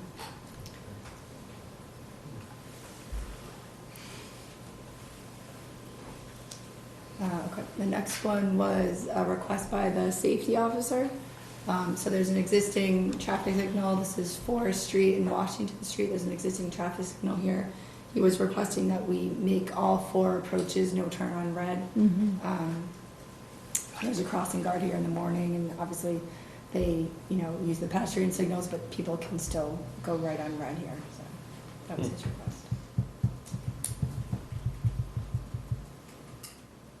That was good. We did this at church in Bacon, It did. after the state. Yeah, I think it helped a lot. Yeah, and said it's dangerous, but couldn't wait 3 years until they did the signal, so we finally said, we'll put no turn on red and see how it works. And then we got the signal and kept them because it seemed like it was helpful, right? Yeah, and the no turn on red It's helped. definitely a safer condition for people who are crossing. Mhm. So the staff recommendation is to put them at all It is, 4 yes. based on the sergeant's recommendation. Yep. So would you like authorization to do that tonight? I mean, the other thing that's nice about that is that some of them are so wide, Yeah. that like a pedestrian can't even get across like within the amount of time. Right. People from Yeah. Washington on So that seems like a good idea. Yeah, I don't necessarily think we need a public hearing for this, so if the board's agreeable, we can just vote it tonight. But the question is, would you like a motion tonight to authorize you to install? That would be Would you great. like one right now? I would love That'd it. be great. Would you like that? Okay, Mr. Chairman, I move that no turn-on red signs be placed at each corner at the intersection of Washington Street and Forest Street. So there'd be 4 signs all total. Is that right, 4? Second. Okay, moved in second, all in favor, please say aye. Aye. Okay. Thank you. Great. The next one, I didn't do a slide for, so there was a letter from a resident of Wildwood Street concerned about the speed of vehicles on Wildwood Street between Woodside Road and Cambridge Street. I can say this is a concern that TRC and the new TTAC committee is well aware of and something we've discussed. I think as part of the work that TTAC is doing, they will probably prioritize kind of corridors through town that they'd like to have studied, and if we are able to get some funding for traffic studies, this may be one of the places that they would take a look at. There's probably some things we can do in that corridor. In the meantime, Yeah, Jay we're gonna- is striping it for 10-foot lanes in that area. That'll narrow the travel lanes. So it'll Oh, narrow okay. it and hopefully slow things down a little Mhm. bit. And will that allow a little more room for bikes or something too, coincidentally, or? Possibility, Okay. yes. Yep. Yeah, Um, and at that location, there's all those kids going to lunch Right. from the flats, yeah, okay. So Sergeant Batchel said he would have the radar trailer out there from time to time. So we don't need to take action on this? Yeah, I don't think there's anything at this point for us to do, any concrete. Okay, the next one, we are back to the Kendall Street neighborhood. So we received a letter from the residents here of Kendall Street, saying that they had seen a dramatic increase in their cut-through traffic from Mount Vernon Street, which is out here on the bottom, and Washington Street. And they were requesting resident-only do not enter signage. So we put the traffic counters out. I just took them in, so I don't have any data to discuss. But I will say that at the last TTAC meeting, there was a discussion about do not enters and resident-only signs, and I believe the TTAC is going to be putting a general policy statement recommendation together for the board to consider on those. Because we'd have to look at Elm, Kendall. Yeah, so Elm Street already has a do not enter As a at Mount Vernon. Elm Street has do not enter, but you're right. I mean, it- The whole It's a chain reaction, they're all, Yeah, yeah. when was the, do not enter on Elm? Long time. Long time ago, okay. Yeah. How's that do not enter residents only working up on that? We did that up in North Border South Road. Border Road. Myrtle. Yeah. Yeah, Myrtle, It's working yeah. great. And we got signs up there, discourage everybody, I don't know whether they obey it or not, but we can chat something. It's the potholes that discourage me from cutting up. Yeah, so I don't have any specific recommendations at this point on that one. Okay, so this is a big study. Yeah, and again, I think the policy statement that's coming forward from the TTAC is something the board should consider as well. Okay, the next one is, since we put in the signal at Johnson and Ridge, we've been seeing a few unintended consequences with people cutting through, specifically trying to go down Cox Road to High Street Extension. Wow, I didn't even know those connected. Oh, yeah. Yeah, well, it's not actually, because High Street Extension is a one-way. One way. So from the T, the letter T at the end there, to Ridge Street, it's a one-way coming in, and after that, it becomes two ways. Oh, that's tricky. So you can't actually cut through. I mean, you can People do are. it, Yeah, but you're not supposed to. There's Yeah, a do not people do enter it. sign I right mean, here. people used to that do it to a T. lesser extent, Yes. before the light Right. was there, and, Yeah. you know. So again, a resident of Cox Road had asked for a do not enter resident only sign on Ridge Street at High Street Extension. So wait, would people try to avoid the light and go this way into town center kind of thing? Is that, I don't know if they're going to town It's just to center, but avoid they're the just light. trying to avoid the light. okay, Yeah. huh. So we did put signs, not a throughway Right. at the intersection of Johnson, In Johnson, Cox, right. yeah. Because initially, Avoid that. when the light was first live, I mean, the traffic was backed all the way up past. Yeah, all the way to the left. So I think it's kind of resolved itself a little bit, but. Yeah, Oh, the we signal changed timing. the signal timing a little bit, Yeah. and I Yeah. think people have just found another route to go also. Yeah. So again, we put the traffic counters out here on this part of High Street Extension just to see how much traffic we were actually seeing do that. And I don't have the results for, So that light really interferes with the freeway that existed there on Johnson Yes. Road? Yeah. yeah, So that's again, you'll have data, that's I will, a study, yep. okay. okay. So the next one is, we had a request from a resident of Sunset Road. This is Washington Street, this is Forest Street, so that's the intersection we were just looking at a minute ago. This is Sunset Road. Up to the top here is the hospital, 620 Washington Street property. And this is along the river here, to the north of the river is where the new bike path goes. So he was requesting that we put a crosswalk on Sunset Road at Washington Oh, Street so they nice. could access. And I completely understand their desire and concerns for that. We looked at it and we just didn't feel like it was a safe place to cross. It's not so obvious here, but when you're driving, the sight lines aren't very good from this intersection going north, and people are accelerating from the light. And there are no sidewalks currently on Sunset Road. And also, one of the major concerns brought up by the safety officer is that they have a crossing guard at Forest and Washington, so they want all the kids to come down to that intersection and go through as opposed to crossing down here at Sunset Road. So for right now, we didn't recommend a crosswalk in that location. You know, long-term, if we thought we had funding to put in a flashing beacon or something there where we thought we could make a safer crossing, that would be something we could look at, but I think for right now, we just didn't feel like it was that safe of a condition. Can to I just ask a install. question about the bike path? So does it, and I probably should know this, but does it cross the road or It just sort of? doesn't, no, it just like kind of goes- starts there? It stays on the hospital side. Right, all the way okay, up Into okay. Woburn. Yep.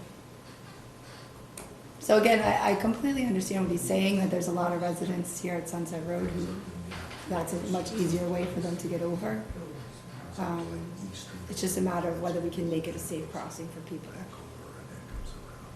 How about maybe upstream at some point, like maybe in Yeah. connection with the hospital Yeah, I mean, that entrance or would be- something? Right.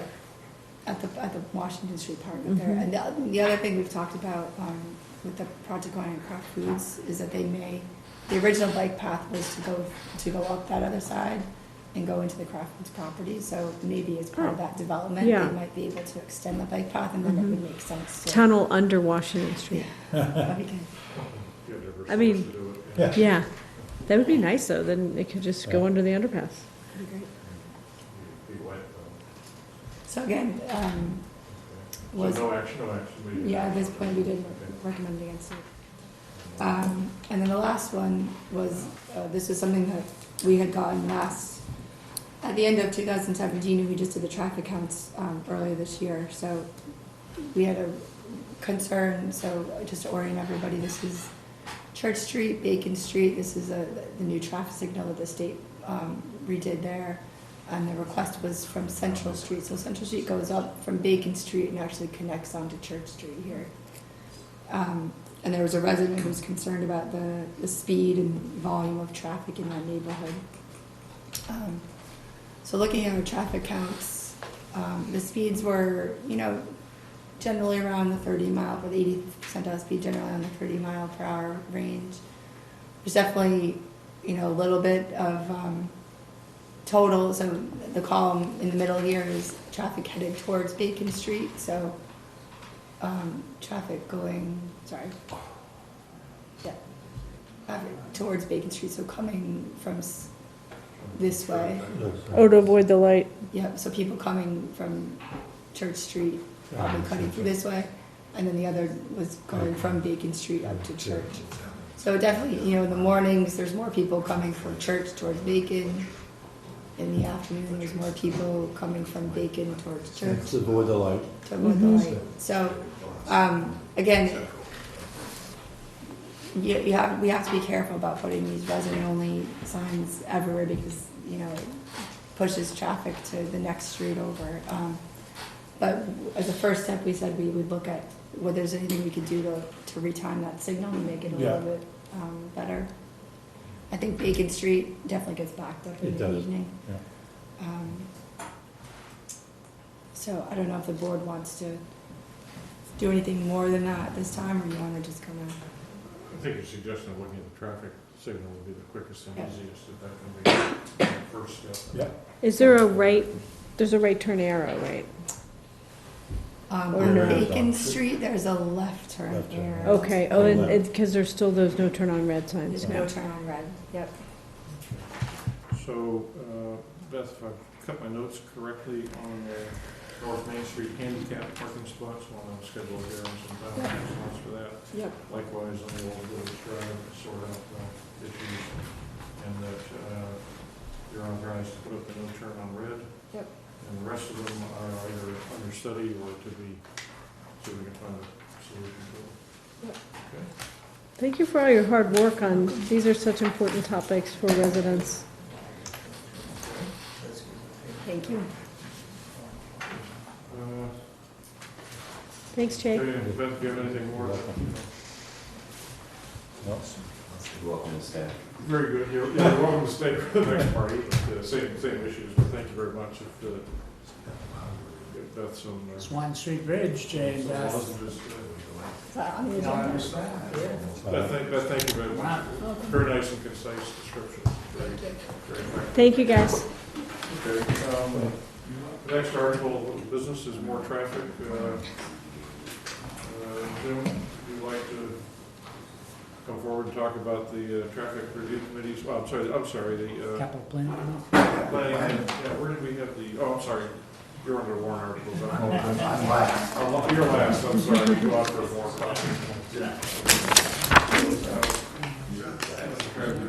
Thank you. Helen, Jim, if you and others would like to, Hey, Jim. Hello, everybody. How's it going?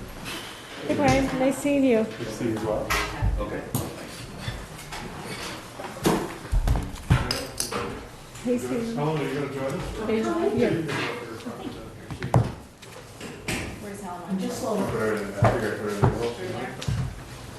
How's it going? Catch up with us. Take your time.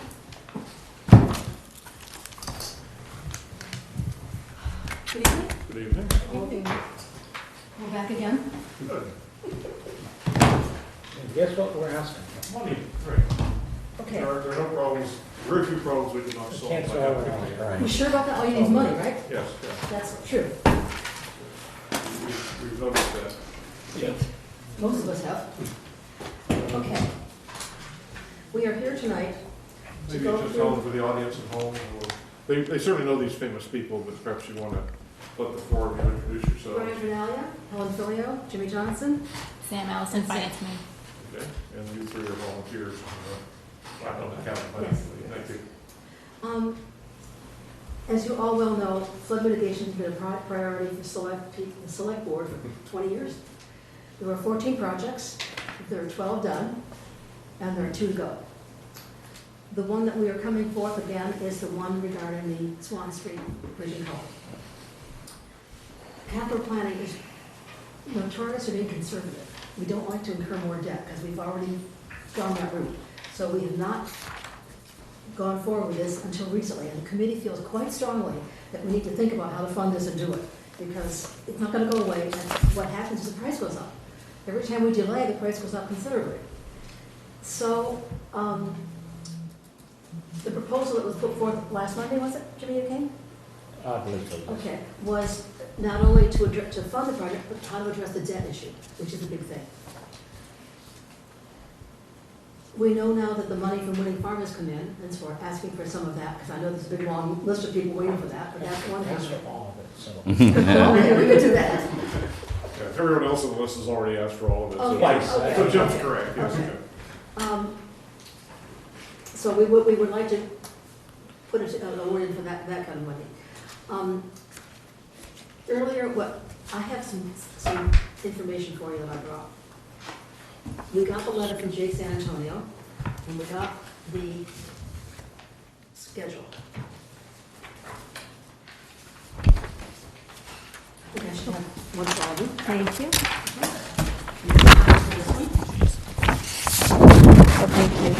Thank you. I made 10 copies, so you I can think have we have copies in the packet. Yeah, I do Oh, too. that's Mark, he said no, bring it. Oh, no, you. Thank you for bringing them. The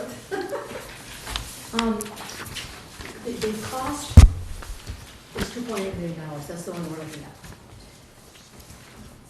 If we had $500,000 for the Winning Farm Conservancy, that would help.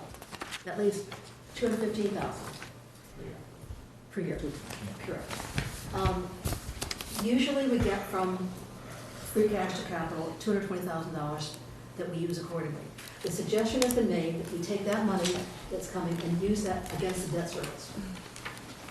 If it doesn't use all of it, which probably it will, we could use more for capital. But at this point, if we take that, that's a known source of paying off debt service.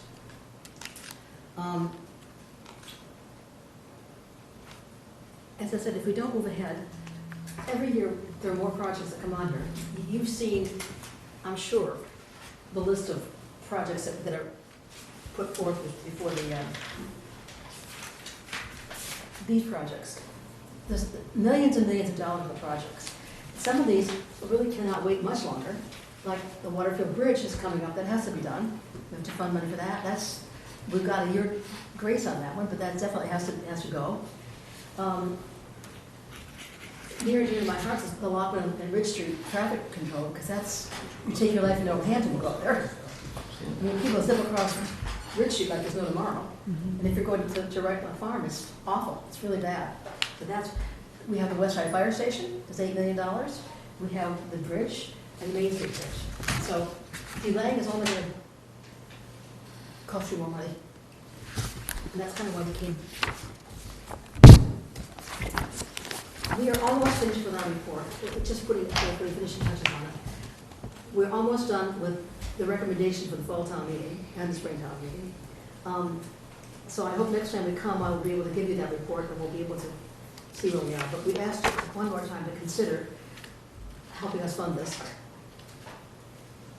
Mr. Chairman, can I ask a question? Thank you guys so much for being here. This is obviously an important project, and this is going to sound a little bit crazy, but we just had this fantastic presentation about the potential stormwater rates, but then there was a notation about a surplus. So is that already committed? Because that's actually, related to water. It'll be somewhat expended for some of the capital programs that are suggested in the water and sewer activity, but there'll still be a healthy balance. Were you guys here during that presentation? Were you guys here during that presentation? I'm not talking about a potential new fee, I'm talking about the current, what was, unless I misunderstood it, The surplus. retained earnings. Right, I it said don't believe- I 947,000? don't believe that money, if it's in the water and sewer account, actually can be used for, it can be used for flood drainage projects. But not Which we stormwater? did do last fall down at Meadowcraft, down by Wildwood Okay. area. That was over $3 million, and it affected like several houses. That's what that money is, can only be used for, cannot be used for flood mitigation, can be used for drainage. We're Okay. taking them out of two different wells, unfortunately. Unfortunately, that's what we're doing. Another pond. Yeah, Wells? well, the dams, I mean, So I do Okay. not believe that that money can be used for that funding source. But there's a lot of drainage problems, we'll use it, just. Yeah, I know, it's sort of, no, and I understand, it's sort of interesting though, because if you have a stormwater problem, then it becomes a drainage problem, so, but, Drainage. Crazy and me. Drainage Yeah. and flood mitigation are two different projects and are viewed in two different scopes. Basically in the MEPA decision and the way we've handled them in the town in the past. Like I said, all drainage is paid through the water and sewer enterprise fund. All flood mitigations are paid, general revenue or the capital stabilization funds. This Okay. time, we're gonna combine both of them and make it work. yeah, it's an idea. Thank you for coming in. I think that this project has been in the queue for a long time, and we've had visibility to the whole flood mitigation plan for 20 years. So I think this is a necessary safety issue and will allow us to get a little bit closer to the goal line. And my concern is that the cost of this project has doubled, since we've been considering it. So it's not going in the right direction for us. And so I know taking on any further debt service at this point is concern for the town. I think that we've taken on quite a bit in recent years with school projects and other flood mitigation projects. But this one, I think, we had identified originally when we were considering the linkage payment for Winning Farm. This is actually the project that we identified part of that for, some of it for affordable housing and some of it for the Swanton Street Culvert project. So while there were many people that were trying to get their hands on that money, I think that this was really what we had identified as a priority, a safety priority for the town. So I think applying that to this project is a good idea. And we also just received notice that from the DOR that our receipts are $2 million or so higher. So, and that's been reported. So obviously, the economy is strong and things are going well. We also received a unanticipated increase in excise taxes of around 400,000. Is that right, Richard? I don't. Yep. So there's a little bit more money coming in this year, and it doesn't mean that we should go out and just spend it and be have a party. But I think that reducing the overall cost and the overall debt service by applying, I would make a recommendation of $800,000. From that DOR. Unanticipated receipt level coming in, and the $500K from Winning Farm. We will in a few years be underneath $100,000 of debt service for the project, even if the money that the capital planning committee is included in its budget every year, that $200,000 or so is removed. So we are going into a very tough budget cycle, and we will be looking at an override. So it's not the best time to be taking on debt and spending money, but I think that for this project, that there's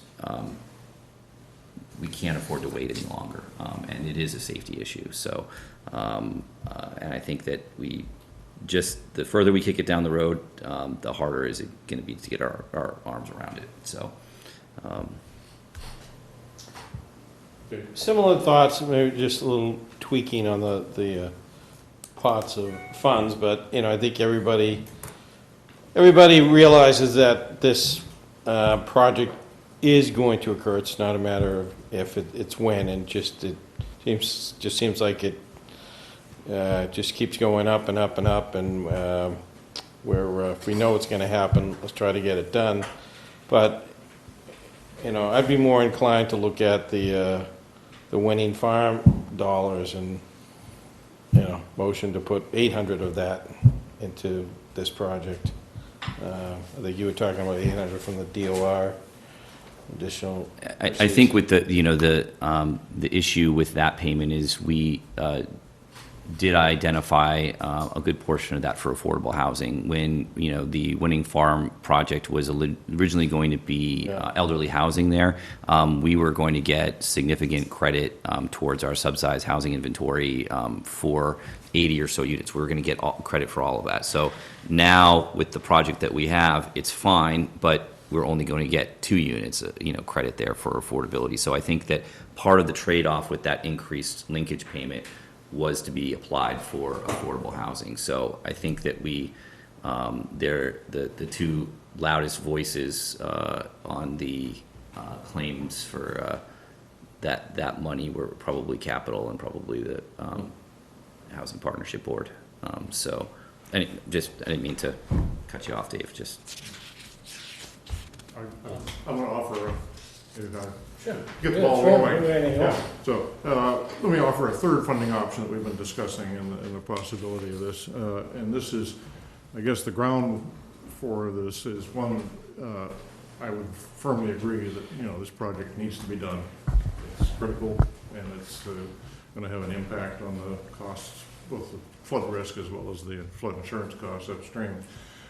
If the project were able to go ahead, you know, if we could fund it and have it go ahead next summer, because we want to have it done as quickly as possible, that would be good. But I understand from Jake's memo that by the time they plow their way through the waterway permits and everything like that, probably we'd be lucky to start it in kind of mid-late summer, which means we'd be into the school year and be a mess. So that skewed our thinking a little bit. The other option is to think about funding it through stabilization funds. And the reason for this is, after, you know, I don't know how many years of warning, Richard does this regularly at town meeting, but saying, you know, we're running out of our operating budget.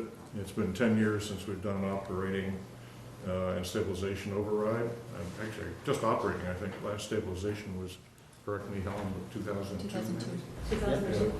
Everyone's always complaining about the capital funds running out. Yeah, basically, we've done pretty well for 10 years, but inflation and the fact that we have, you know, the last 10 years, only 500 or 600 kids in school and people moving in and services expanded, we're right at the edge of needing more money for the operating budget. What we're discussing now is going to the voters in March, which is a proposition 2.5. Puts us on a diet, have to go back to the voters. I do that in March, and to ask for both an operating override and additional monies into the capital building stabilization, which is where you properly use this sort of thing like that. I guess the only concern about funding this now is that if we go ahead and for any reason we fund this stuff and we don't get the override passed, or it's delayed a year, we're suddenly basically spent out all the money in our checkbook and in our bank account. And we would, in that case, be scrambling for your 220 that we get and for the Winning Farm monies and everything. We'd be scrambling to make sure that we got our teachers, our firemen, and our policemen paid without layoffs. You know, presumably, the worst case would be we'd patch together enough money for the next year, and then we'd bring it back, and you'd have another override go with the following year, and that would go. If you can assure me that we're 100% certain that we're going to get the override vote coming this March. Oh, definitely. Yeah, definitely, right. What do you want me to sign? Jimmy's going to vote twice for it, I know, but if we could do that, I'd say, yes, let's look at the schemes that, you know, either the scheme you have or the scheme that Mike has produced, you know, to fund it now. But given the fact we can't build it so quickly, and given the fact we don't want to bet 100% on the override, I'd be really reluctant to sort of strip everything down, fund it now, and leave us with very little in the bank in case it doesn't. On the other hand, I think the consensus that we've talked about, and Sam can just is we need to put more money into the stabilization funds for all the projects, There's a things lot of like big that. projects out there, there really are. And some combination of winning farm monies and stabilization fund monies would be the proper way to do it. And I think that's what we probably tell the voters, is that's where it's gonna go.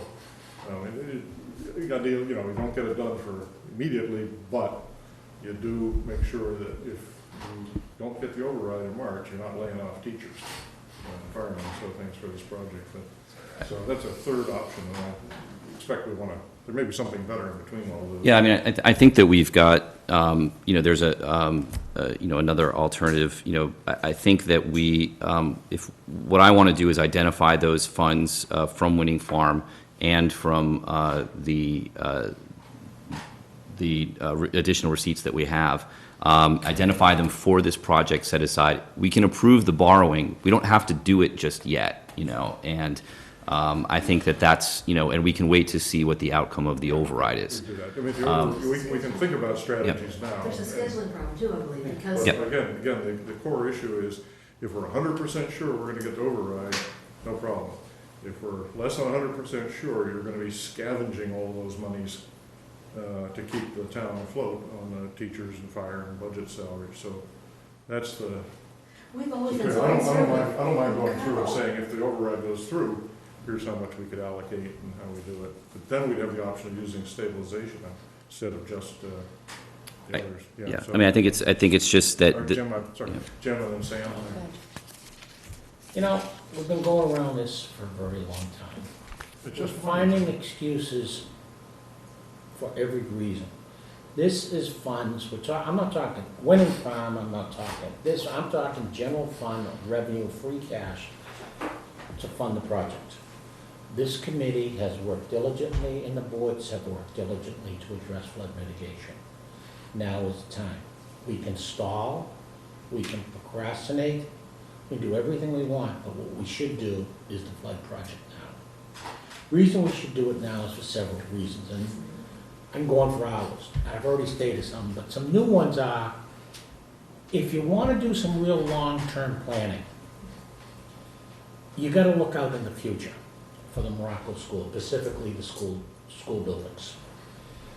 One of the things I'm looking at is this is an evolutionary step. We're at step number 11 now. Our last one is step number 12, whichever the project numbers are. But if you really want a good quality school, and you really want to improve the public safety and the health of the residents around there, keep this in mind. You do the flood mitigation project, technically take 121 houses out of the floodplain. That's just for Swanton Street. Then we have to move up and we have to plan for the railroad culvert. If we do the railroad culvert, therefore we can apply to FEMA to remap the floodplain, take all these houses out. First of all, there's a public safety issue and public health once you get them out. You don't want to go in someone's house and watch stuff floating in the basement. I've done it several times. It's not pleasant. You see people, it's awful. But that's the first thing, which we're sort of forgetting because it hasn't happened for a long time. The second thing is, if you really want a good school, you want the people that are in charge of building the school, which is the EFPBC, to be able to plan without restrictions. Now, if I look at the school now, Morocco, I know I can't build in a floodplain unless I build it up on stilts, and it's very expensive, and it's probably not economically feasible. If I'm able to get that area released to the floodplain, or even some of it, not all of it, some of it, it expands my horizon to allow the architects and the EFPBC to build the best school for that site. If you restrict the floodplain, you're going to build a lesser school, and you're probably going to infringe upon the neighbors along Irving Street because you're going to have to build it out towards the parking lot. But this is a 5-year project at least. We got to get going, Lance. We can say we can wait a year. We can say we can wait 6 months. It doesn't matter. It does matter. Time to do it is now. The funds have been asked for. We've made suggestions to the board. We've come up with a very innovative, actually Roger came with a very innovative way to address this plan and get it done now. We're not talking at about 10 or 12% escalation per year. We're talking about doing it now. We're talking about, if we're lucky, and if we get the plan, we can probably get ready to go in June to build it. Now, we were hoping to go a little before June, we were hoping to go, but right now, the plan for the schedule is like June 1st through the end of September for construction and completion. This will get something done in this town that's crucial to not just the entire town, but specifically the neighbors in that area. If you go back to last spring's town meeting, we had a very interesting discussion on water, which is the drainage project. You know, we had the opportunity to do something. The town meeting took the information, collaboratively and collectively supported that and voted because they knew it was the right thing to do. Yes, that's going to affect your taxes, but they knew it was the right thing to do. Bring this to the town meeting and let the town meeting decide if this is really the right thing to do, specifically not for 7 or 8 or 10 neighbors, but for at least 123. There's a little residual effect upstream, but we won't get into that. This is the time is now. And we can wait till April, we can wait till next year. But everybody, the stars are almost aligned to open the floodgates. And let's open it so we can get the water out of town a little bit faster. I would agree with you on all the good reasons to do the project. The issue is simply timing. If you commit all of these monies now and you don't pass an override, you're going to be laying off the staff that would go into those schools. So, and we got a letter from the, so. The question is, Questions. what came first, the chicken or the egg? Well, I mean, it's one of those things, Lance, and you and I disagreed, and we worked out, but we've worked out things like this before in the past. I think we can do it now. I guess it's just a matter of money. If we fund this and we don't have money come next year to pay teachers and firemen, is that a higher impact on the town than waiting a year? I guess the question goes back to last year, when we spent $3 million for a drainage issue. If we don't spend that $3 million, we could have saved it for something else.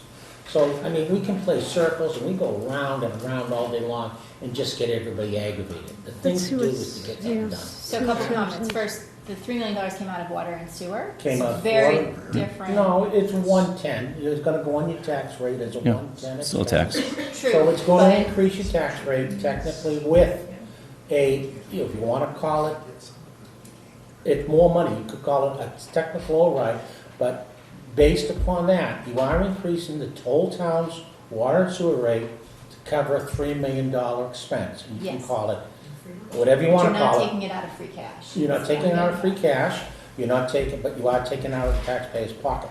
Yes. Free cash is an ideal thing to use specifically for one-time expenses.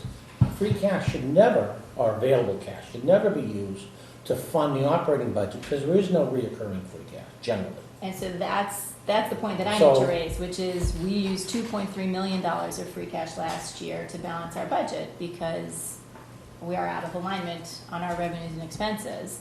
We also are forecasting that we will fully deplete our reserves by the end of fiscal year 2021, which is only 2.5 years away. And I also want to remind everybody that the $220,000 the capital currently gets each year is required to be voted by town meeting. So if we use that to fund 20 years of debt, you're basically removing that town meeting authority for 20 years. And to Lance's point, if we don't see an operating override in the spring, then you're now impacting the operating budget by another $220,000, which is what Lance is getting at, that you then have to cut somewhere else to cover that debt cost, which means realistically teachers, since that's our largest expense, or public safety or DPW, because those are your biggest buckets. The debt service is not, It's a matter of timing and money. So but the debt service is not $200,000 on this project, so, you know, It's not you the know. question of the debt service or the Yeah, cost. I yeah. completely agree with Jimmy's Yep. point that we need to do the project and we could pay for it. The issue is just timing. If we suck down all of our checking account and bank accounts this year and we don't get an override early next year, you're in the layoffs. Okay? If the override goes. But we're into through- layoffs anyway. No, we're not. Yeah. No, we're not. No? No, we get an override passed, No, I understand, but I'm just saying it's, whether or not, this isn't the project that's going to push us to Well, this layoffs. is the project that sucks down the reserve monies that we have to pay in case we don't have an override. Actually, in the first year, it's only 67, it's less than $70,000. I'll let- In the end year, it's, in the beginning of the, we'll say the second year, the first year, Yeah. which is probably 2020, I think it's $215,000, and it slowly decreases. The issue is not the money, the issue is the risk, right? If you suck it down now and the override doesn't pass, you're at risk of laying off a lot of your workforce, okay? If you hold off for a year and you get the override, you can fund it through stabilization, or we can devote any number of other resources to it. I don't think it's an issue of how important the project is. I think it's just an issue of, if you guarantee me we're gonna get the override at 100%, I'll fund it tomorrow morning. Okay, no problem, let's go. Okay, so, Richard, you comment? As far Yeah, I think Brian had a comment before as far that. as the timing is concerned, we keep on talking about how we can push it off, well, I'm not saying we want to, but we can push it off. This is gonna result in Swanton Street being closed for 3 to 4 months. If we push it off, we could potentially find ourselves at the same time that Cross Street might be closed for an Eversource project. Yeah. So that we're gonna win, we're gonna. So, but what I'm saying is that we're talking about the timing, and say, the timing is now logistically. Well, I got Logistically. your VHB engineer says it's unlikely that they're gonna get the permits to allow a start in June, which means, as far as I understand, they're gonna, August maybe? I actually figured July 1st, it says, by June. But that means I you're in thought the it said by school year June. anyway. No, I'm talking about the same time that Cross Street might be Right. closed We at the could go future. ahead with Eversource. the whole, we go Yes. ahead with the permitting, and if the override passes, it goes right ahead, right? Isn't The that other the? thing is gonna delay the Morocco construction, because this one has to go We through. don't have the money for that. But, well, we don't have the money, but let me just step on something there. I thought the state school board favorably looked on shovel-ready projects. If you don't technically have a shovel-ready project in the best location, it could therefore be passed over, and therefore we could be losing some state funding to do the Morocco. I mean, these are all ifs, ands, and buts. But if you follow the EFPBC, we're very lucky to get 2 buildings at one time, now we can't get any. What happens when the cycle says you're ready? But realistically, the MSBA is looking at Lynch prior to Morocco. But So what we've got a lot happens of when you're time ready? before What Morocco. happens when And you gotta be I'll ready? defer to Brian, but what we're rumors hearing, they're gonna come out and look at both Lynch and Morocco, and our suspicion is they may say, we're not gonna pay for 2 separate small schools once you build one larger school, which could be, well, at Lynch. Can't say what they'll say. Yes, who knows what they're gonna say. That I fear is several years down the road. I guess what I was trying to say is that the timing, there's the finances, and then there's the timing. The timing would be best if we move forward now. Okay, If we push it off a year, we might be pushing it off 3 years. Okay, so the question is, can you set this thing up so that if the override passes, and we have money out of the stabilization funds or others, that we can move ahead in June? That's a good question. Why don't we just identify the money now for this project and let town meeting have it and approve it, and we can hold off until we have on the actual borrowing. We can approve the borrowing and wait until Making it contingent on the override and the stabilization funds? we can just, we can wait and see what happens. And, Well, the permitting, yeah. is it good for 2 years? Because a lot of permits are good for 2 Some of them are years. 3, some are 2. Yeah, so I mean, 3 you years. could go forward with the permitting, We're in the hoping to process get of it the at permitting, June yeah. anyway. Yeah.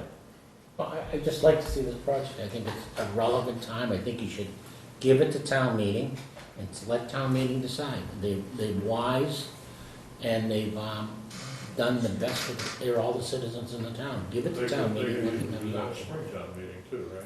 At that point, you'd know whether you have the override or not. You could do it next 2 years from now, too, Lance. I mean, we're just suggesting, If you did that in the spring. at the committee, we're just suggesting to do it now. I think there's just always going to be something, and it's been, anecdotally, it's been the case that something always just jumps in front of this project, and now, And there's always a trade-off. The question is now, if you're 100% certain you're gonna get an override, then you can fund it now.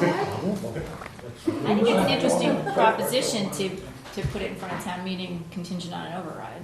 Yeah, That at least could be removes done. the risk And it sets aside, this money that typically we've had a policy in the past where if DOR brings in our receipts higher, that money is supposed to go to capital projects and capital investment and not operating expenses. I mean, that's been the policy over the years. I'm unaware So, of that policy. Yeah. Yeah, so, If you look Yeah. at, Mr. Town Manager, is that a policy? I think that, this would Good thing be, you're here tonight. I think that it makes sense, right? Because you don't want to you have a one-time funding source and you don't want to create an operating exposure for yourself over a long period of time, right? So if you get $1 million and you spend it on teachers, well, that's going to be an operating expense for you long-term. I'd rather put it back in free cash. I understand. Alleviate the 2.3 million we took But out. what had happened if he Understand. came before you tonight and said we need a fire engine? The big one. We'd wait until next spring to find out what You you can have. tell John access. I'm serious. Seriously. If you make it contingent, that's fine, okay? But if we strip out our checkbook and bank accounts now, and it doesn't go well in the spring, you're into bigger problems than just deferring this for another year. So to summarize, what are the pools of, or funds that we're talking about to summarize? We've got the I mean, winning. my option would be Winning 500 from from DOR. winning, 800 from, ultimately from free cash, and 1.3. and Two and 20. and And 220 and the 220. The 220 is, is the annual. yeah, but wouldn't that be less if you're, Services the debt. it services? First year, 67,000. Right, You only but got- that's gonna reduce, you don't need the Our borrowing. 220 Right. if you're Probably going that. borrow that either. Probably just gonna want, Which is what I had asked for a couple of weeks ago. I think Mark had put together some numbers. If There are If you- tables, there are tables. Right, if you put if you put $1 million in, then your debt service is a lot less, because that was one of my concerns. Yeah, at that table, we've got some numbers, on, Yeah. the debt service on that, so, it would be, basically under 100,000 of debt Right. service in a few years, Then you so. don't have that 220 from then on, and you are, then what, are you not going to ask for more monies in stabilization?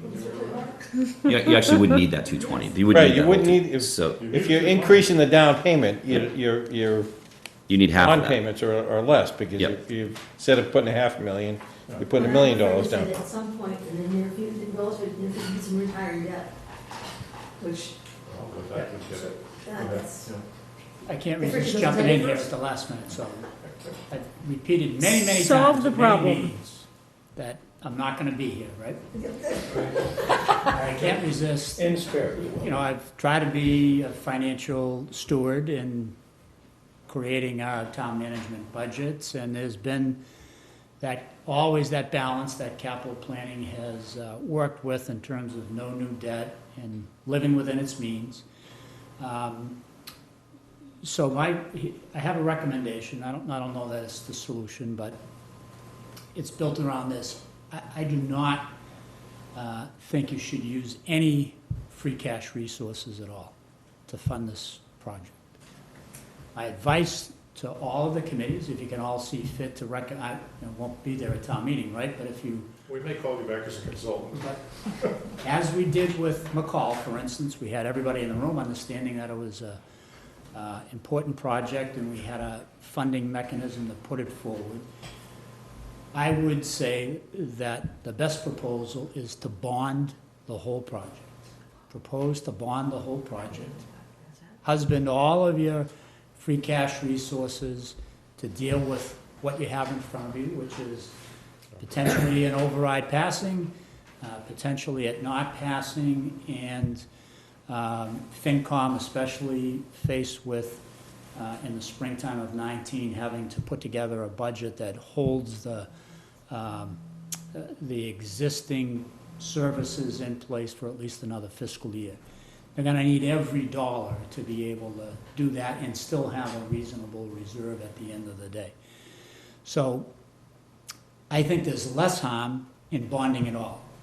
And saying as part of your override message, this is now part of debt and interest that is gonna be in the budget going forward. Just account for whatever that table is gonna be for 20 years, and I assume it's gonna be something like $250,000, probably of new debt service that'll show up in the budget.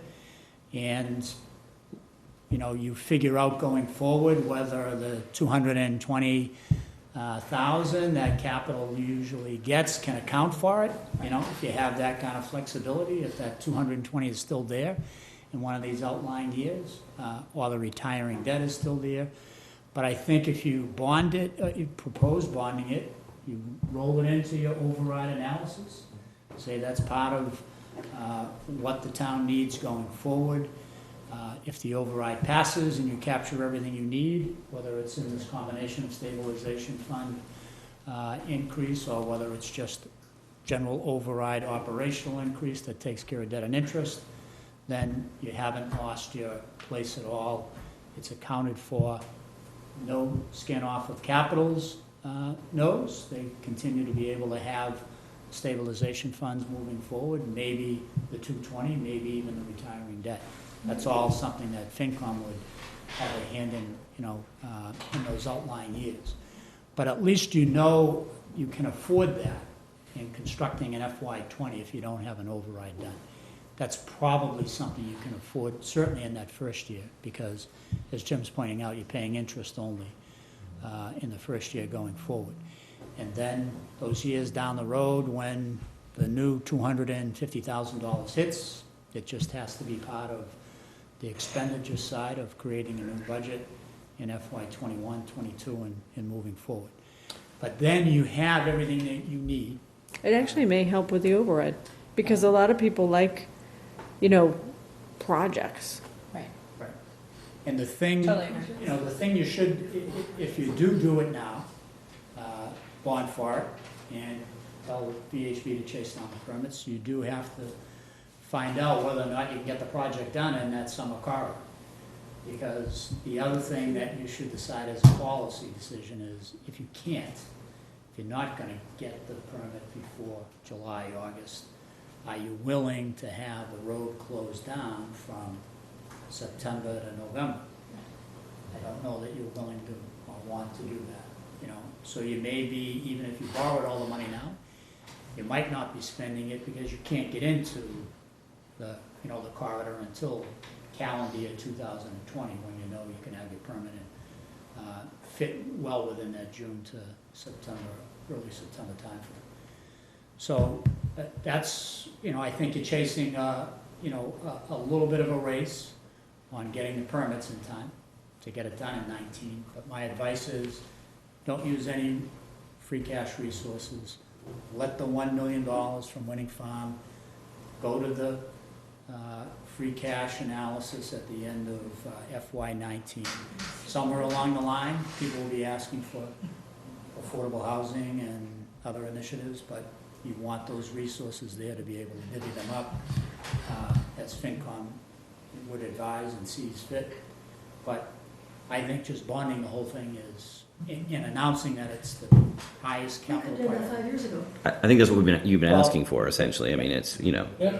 I mean, the committee was adamant about not Well, encouraging. I think Yeah. these other solutions and alternatives have come out of that Yeah, not trying to piece it together. being, you know, Yeah.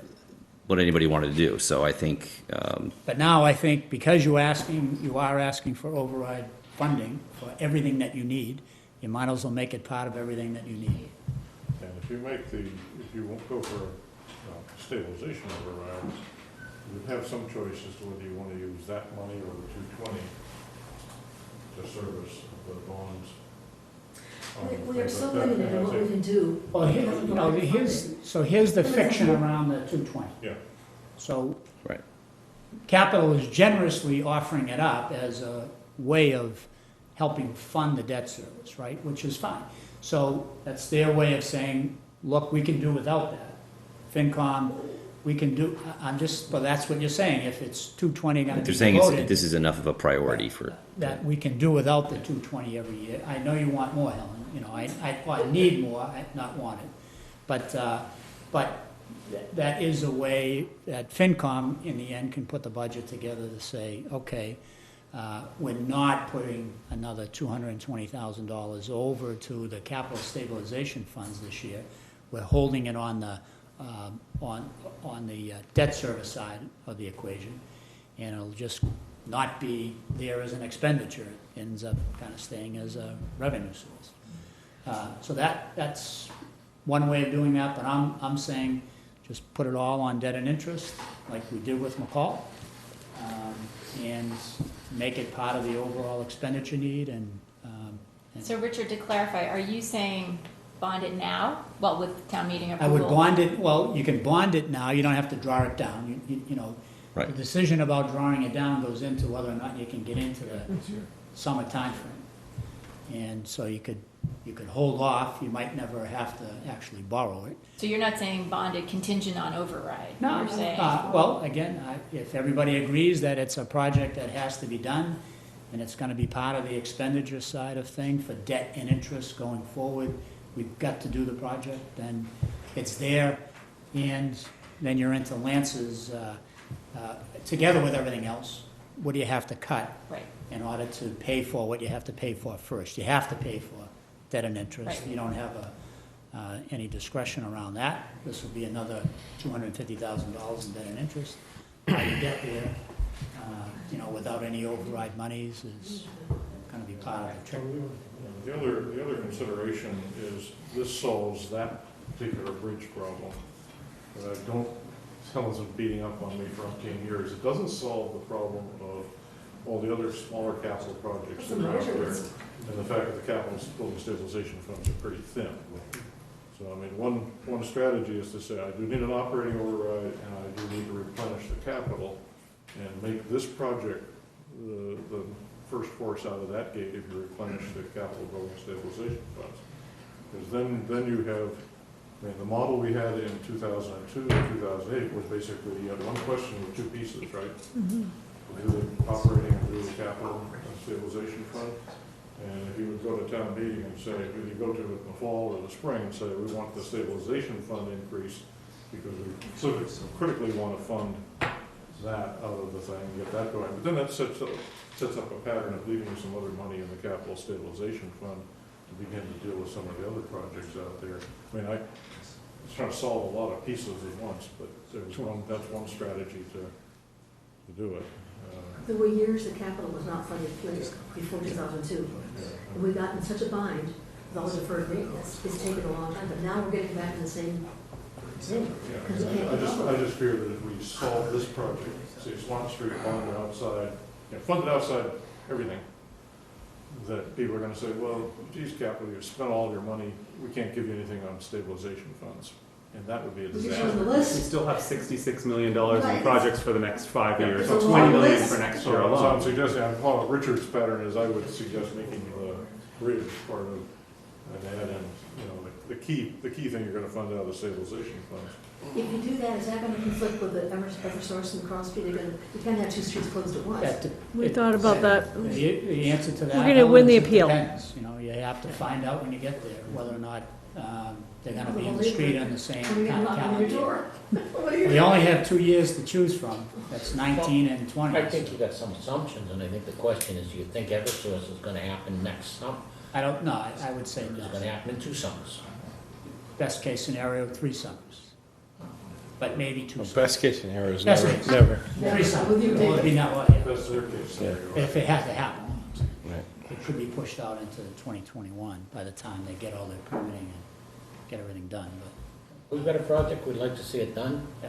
That's That's, like the. you know, that's my recommendation, is that you bond it out. And we agree, in the capital committee has a plan. We believe it's gonna work. And we're willing to go forward to make it work. So, And, you know, just by the way, as kind of a commercial for capital, you know, I know that the committee is frustrated at the level of resources and the number of things it can fund and bring, you know, but I think you've had a pretty good track record of, at least as long as I've been here, getting to town meeting and getting those one-time resources in addition to your stabilization fund and declining debt service and $220,000 resources to get projects funded. But the town has done a ton of capital stuff. I know it's off the books, but you just did a $130 million high school. That was We our just money. did a a $12 million restoration of Skilling's Field. You just did a $4 million upgrade of We forgot about all of that. Mount Vernon Street and Scally Dale. And then I mean, McCall, we've- yeah. The town should be proud of the fact that it's on an override basis, been willing to, in getting those overrides passed, been willing to invest in some serious capital initiatives, in addition to everything else that the capital committee has been putting forward, buying the fire engines, doing the fire alarm systems in the schools, whatever it takes. Exactly, so, the town has done a lot, it should be, proud of what it's But capital invested in. involves long-term planning.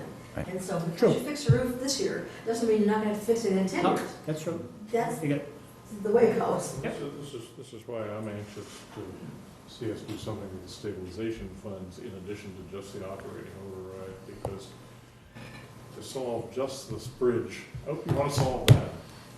But you don't want to basically set yourself up for people to say, well, you had your time at the trough, I can't do it. You want to basically put some money in the Some of the stabilization safety fund issues.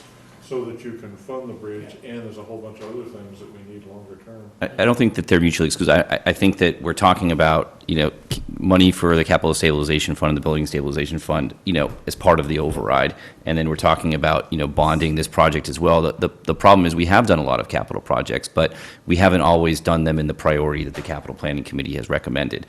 So we've been taking out projects, whether it be, for a turf field, or we've been doing, the light at Johnson Ridge. And I told you last time we were in the meeting, I'm as much to blame for that as anyone else. But we've got a priority, and we have a plan that needs to be addressed immediately. And I think bonding it now, I think, is a good option for that. As long as you can pay for it, and guarantee me that come end of March, and that's for the year, you'll have money to keep the lights on.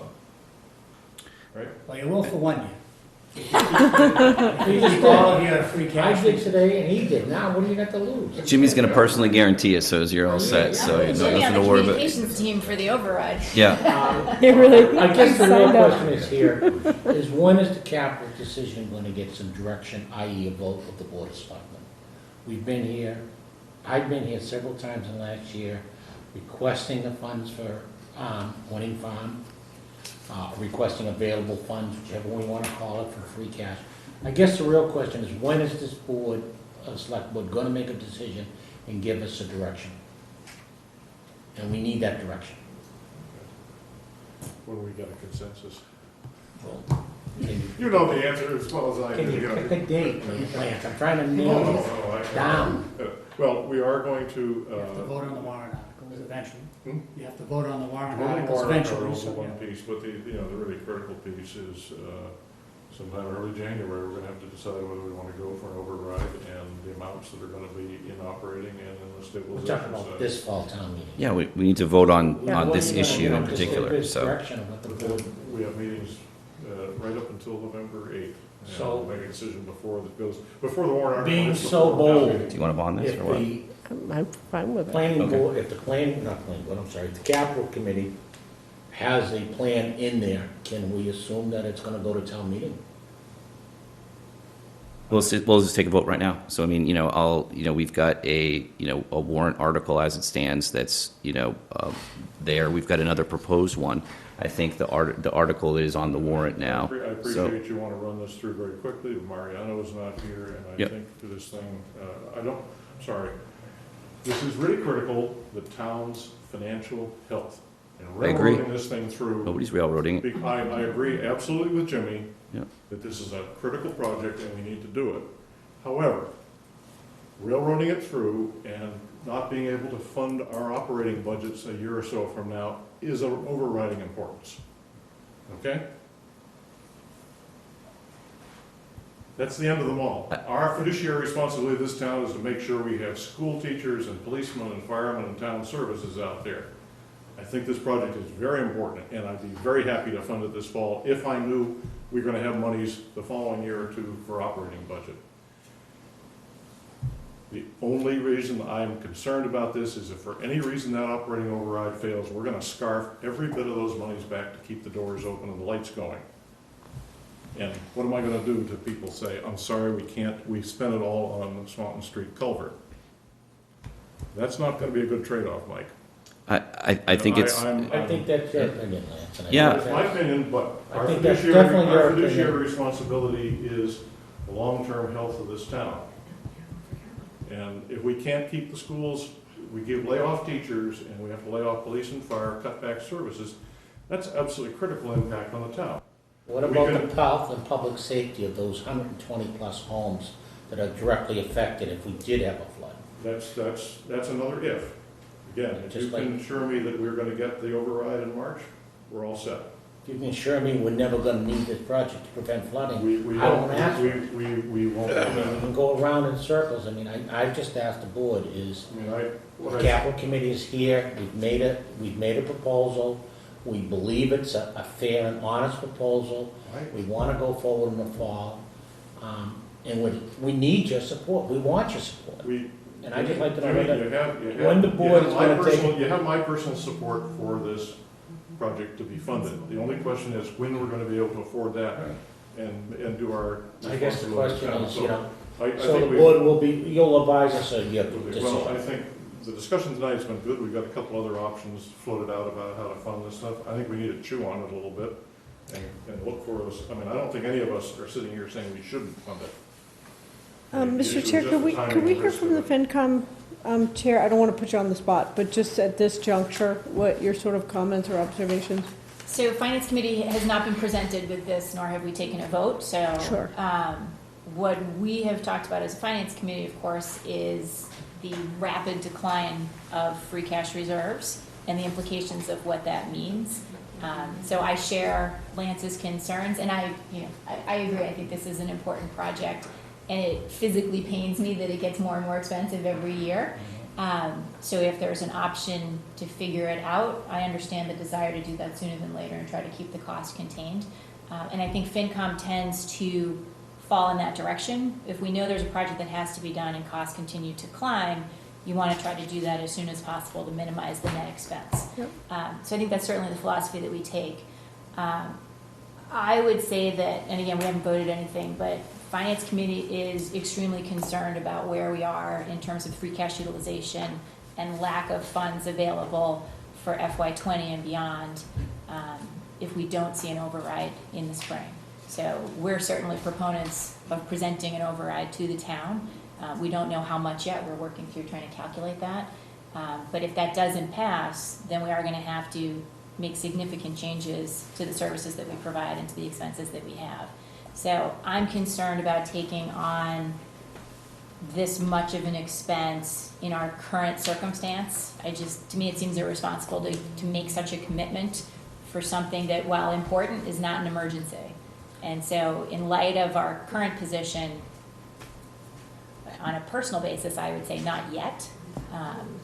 does the additional 2 million in revenue, that we really hadn't anticipated, I mean, does that, impact I mean, all of this, beginning to start the equation for us, several months ago, we weren't anticipating that. So, I mean, does that It certainly impact? helps, Mike, but we used 2.3 to balance the budget. So I look at Right. that, and we didn't fund OPEB as much as we usually do. So I look at that and say, geez, that just starts to get us back. We're still not even whole yet for FY19. We're still having to use free cash to balance the budget. So that's where But it's we're great news, yeah. but it doesn't solve our problem. But we're still balancing the budget on the backs of people that are living in harm's way. I mean, that's my concern. It's a predominant safety issue for us, and we've seen it coming for a long time. And since we've been discussing this around this table, the price has doubled. So that's the math isn't working in our favor. So, and I feel like at a certain point, we are at a point where we do have some additional revenue. We do have some money from Winning Farm that we had discussed applying to this project. And whether we apply that and we knock down the debt service on it, or we just bond the whole thing and we serve it, it's really the question that we had with McCall as well. We did that in two pieces, and we decided to take the money out of free cash so we wouldn't be servicing a larger amount of debt on that project for phase one. So I don't know. I think that now is the time to set aside, funding for it. And I feel like the longer we wait. Also, I think just institutional memory. I think, to Jimmy's point, a lot of people in this town have no idea that there was flooding here. Right, I agree. And so, 3 years from now, if some of us aren't sitting here, then there's, going to be other new projects that are the shiny new object, and people are still going to be vulnerable. So that's my concern. If we go back to capital planning Wednesday night at our meeting and discuss the issues that came up here tonight, are we to assume there'll be no money from the winning farm for this project? Zero or any? Well, that's just, The options, yeah. that's the manager's Well, the recommendation. problem I'm is, when are saying we gonna have to know how to go out and, you right? could envision funding it any way you want, Helen, I the think cap, we just go forward with our plan. right, you could, That's it. yeah, exactly. So I was in the camp of using more, not less, than the winning farm, so maybe it's the three pots of money, whether it's the winning farm, the DOR, and bonding of a lesser amount. And we might not have to figure it all out, I Yeah. mean, we could, But that's where my thought is to move it forward sooner rather than later, and to use more and not less of the winning farm. and we're not voting and bonding tomorrow, or we're we're just trying to get this before town meeting. If town meeting says, hey, Sam and Finance Committee seems pretty smart, what are you guys doing? We're going to vote against this. Well, that's what happens. But I think that because we teed up some of the money for engineering and planning last spring, and town meeting said yes, they expect us to bring this to them because they know how important it is, because that's what we told them. That's right. Right. We're usually do planning without having a way to fund the project. I'm going to make a suggestion that we'll be able to come back in 2 weeks to present our full report for you. Yeah, certainly. Be And welcome. so maybe at that point we'll have a better sense of where we are. Yeah, I think we gotta let this discussion percolate and see if we can have some. Because next week is a holiday, right? Monday's a holiday. Check with on the timing, Helen, check with the assistant town manager. You want to make sure that your motion is in order so that it gets, Exactly. No, Published in We'll do that. right. When's the deadline? Because your motion has your funding sources. If you're breaking them out with some specificity as you. When's the warrant deadline, by the way? Well, the warrant is constructed now, As far where, as printing. yeah, I think we're going to the printer about the 14th, I think. Okay. What was that date? 14. Is that? Just- But I mean, Wait. we're kind of getting the report put together. Printing on the 14th, come in on the 15th. We've got 3 or 4 options on the table, and we have to keep. That's a keep joke. them, and find one that works. Did we actually get the check from Winning Farm? We did. Yeah, do you want to see a copy? Did it actually cash and funds are there? We actually have it in a briefcase in Richard's car, so it's, As far as we know, it did not bounce out the door. That's great news. This should be in somebody's frame. Thank you guys for all your hard work on Thank such you. an important, it's like great to see us here. yeah. Yeah. Jimmy, I'm getting you on the override committee. We're gonna need all the help we can get.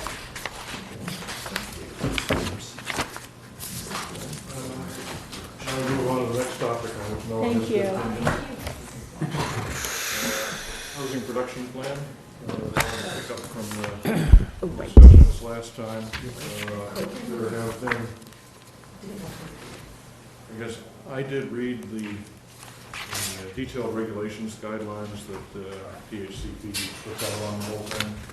Mariano passed me over the weekend some more information on what they actually consider the piece. I have not had time to do much with it. Jackie and I are planning to sit down perhaps tomorrow afternoon Yeah. and chew on the whole thing a little bit. So I'm Yeah, not sure I mean, we're it's gonna talk to the report so tonight. much great work and so much effort, and so all I was thinking about is just changing some of the verbs to like consider, things like that. But I think there is some discussion separately about the, just, in addition to what Lance just said, the whole topic of accessory dwelling units. So, and whether or not, there's certainly like a lot of zoning tools in addition to the ones that are included, and whether or not there's been, whether or not something like with that tool, whether or not it should be included in the report, or whether or not it needs to be based on the criteria that's suggested to be in the HPPs, because there could be even other things. It could be that we could put it in like a footnote with other things, or, kind of what the thinking is there. But in general, it seems like the 40B discussion and all the other discussion is so intermingled that, I guess we're gonna think about it in kind of expanding the executive summary or something along those lines. And that's where I'm at, great work and, on the plan, but I've got some major concerns about the accessory dwelling units. I would really like to not see it in there. I think it produces density. It has the propensity to really change the character of Winchester, impacts on schools and traffic.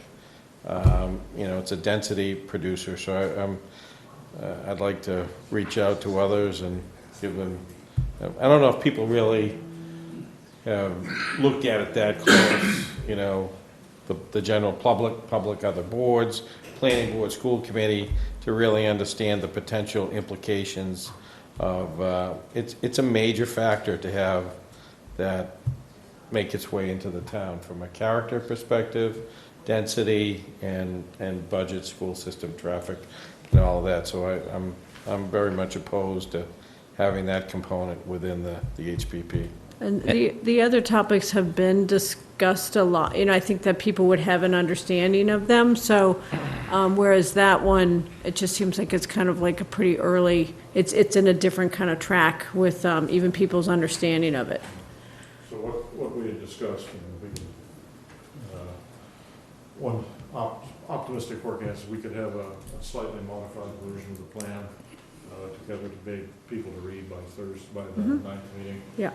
What we've been discussing is perhaps expanding their executive summary to be a little more explanatory. I mean, it's pretty clear from the materials that we reviewed that you need a plan in place, and we need, by our numbers, to produce about 40 units a year to get safe harbor.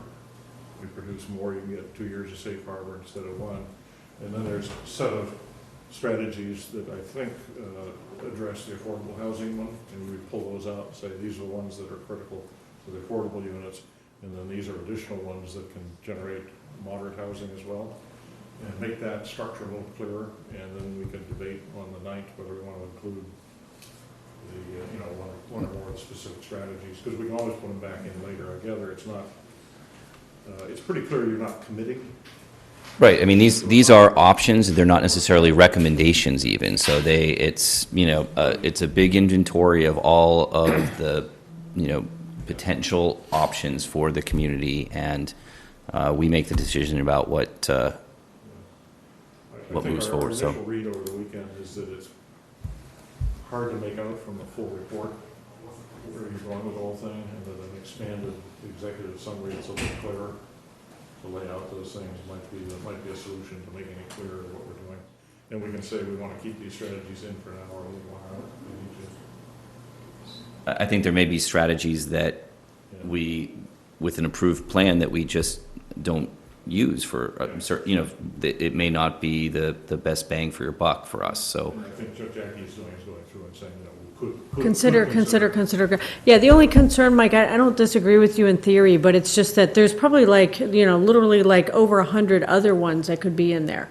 One could be like 7-story, housing in town center or something. I mean, there's literally almost an infinite number. And so obviously there's already been an effort to decide which ones to go in there. And I totally understand a lot of them. It's just that one, I just know from having been on the planning board for 4 years, we've talked about a lot of the other ones, but on the accessory dwelling units, there has to be a lot of discussion among so many different groups in town. So it just seems like it's so early. The other thing that's interesting is when it gets to this one category about specific strategies, it's like the first one, which is really interesting. It almost seems like maybe that's the case. It's probably alphabetical, but I think that,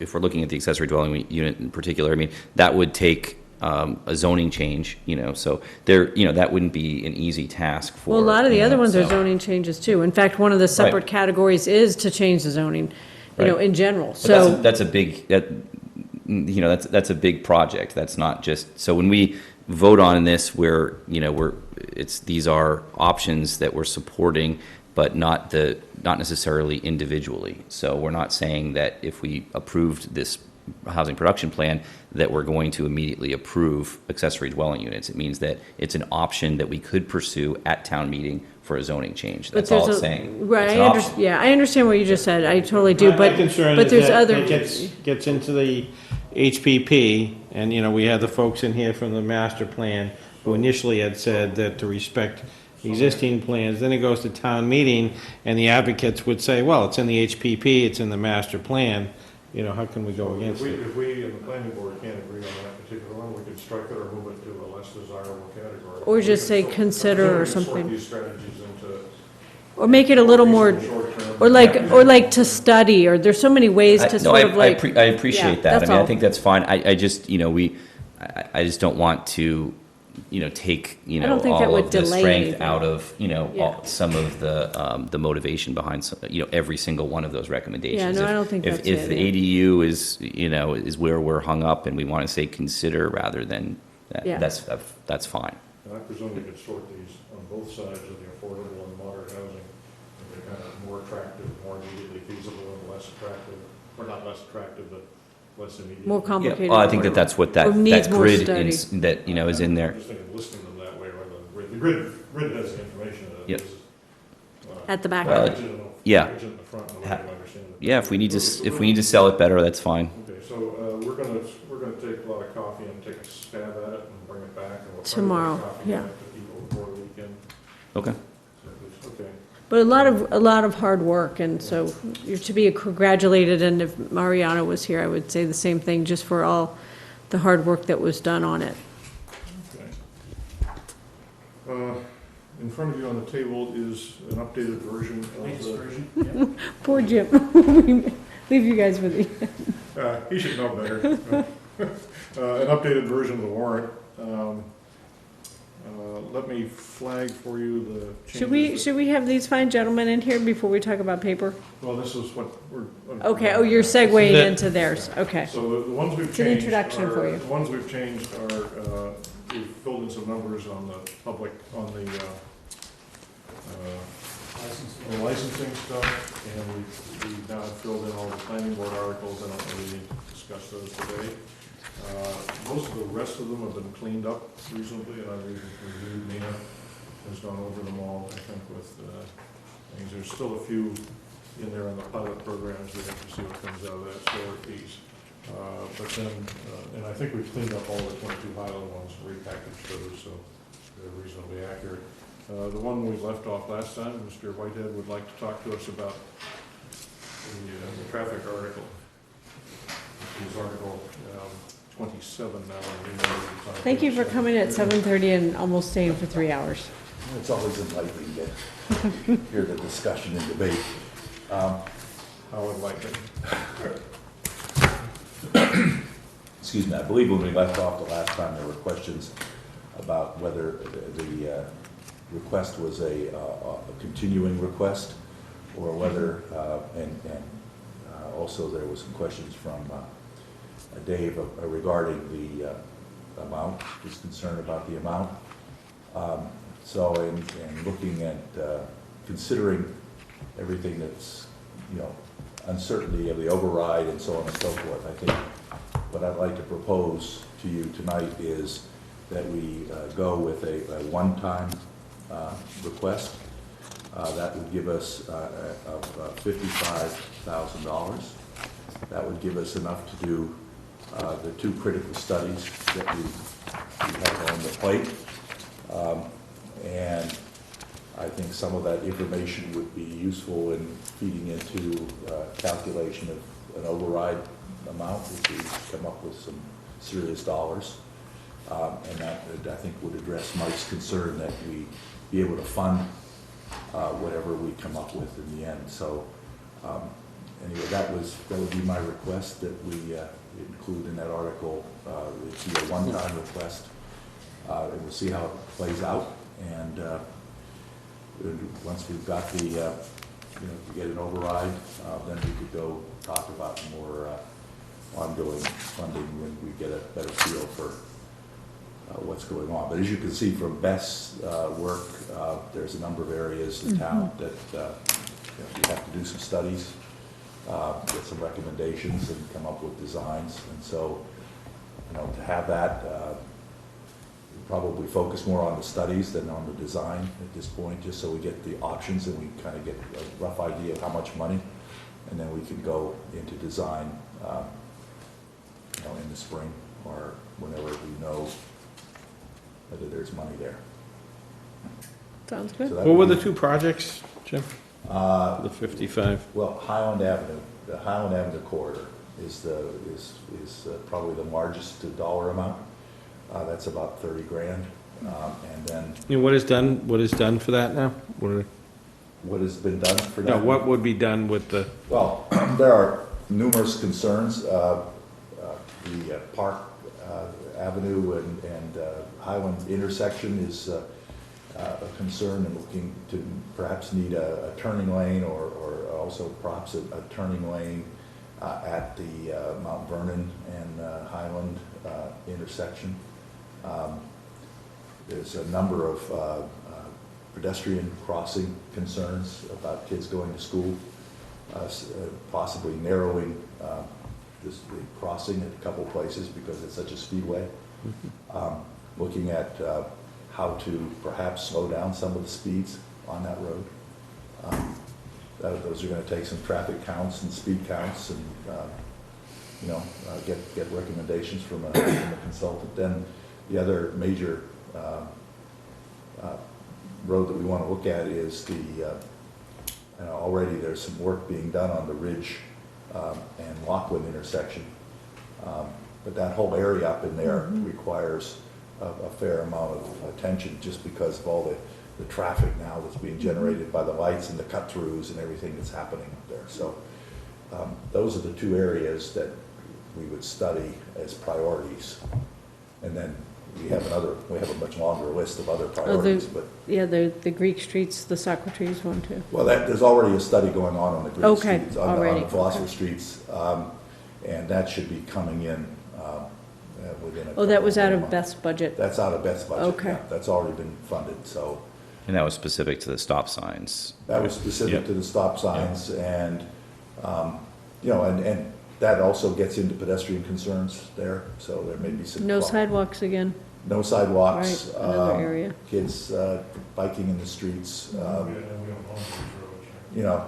No, we don't. We don't own the roads either, so that's another issue that we'll have to address down the road. But I think probably stop signs is going to be at least the initial recommendation.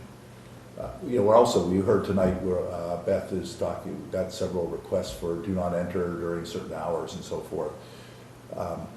In our discussion at our last meeting, one of the, I think we kind of got around to the consensus that the more we do that, the more we just push traffic somewhere else, and maybe keep the traffic on the arteries, and it just, makes it even worse. It slows it down even more. So, again, that's something that we'd like to get some input from a consultant on, to help us make a judgment, because frankly, we're seeing. Sort of like criteria to evaluate when a request comes in, kind of thing. Right, exactly. Maybe, one of the things we're considering is perhaps a couple-year moratorium on these do not enter during certain hours signs, so that, Yeah.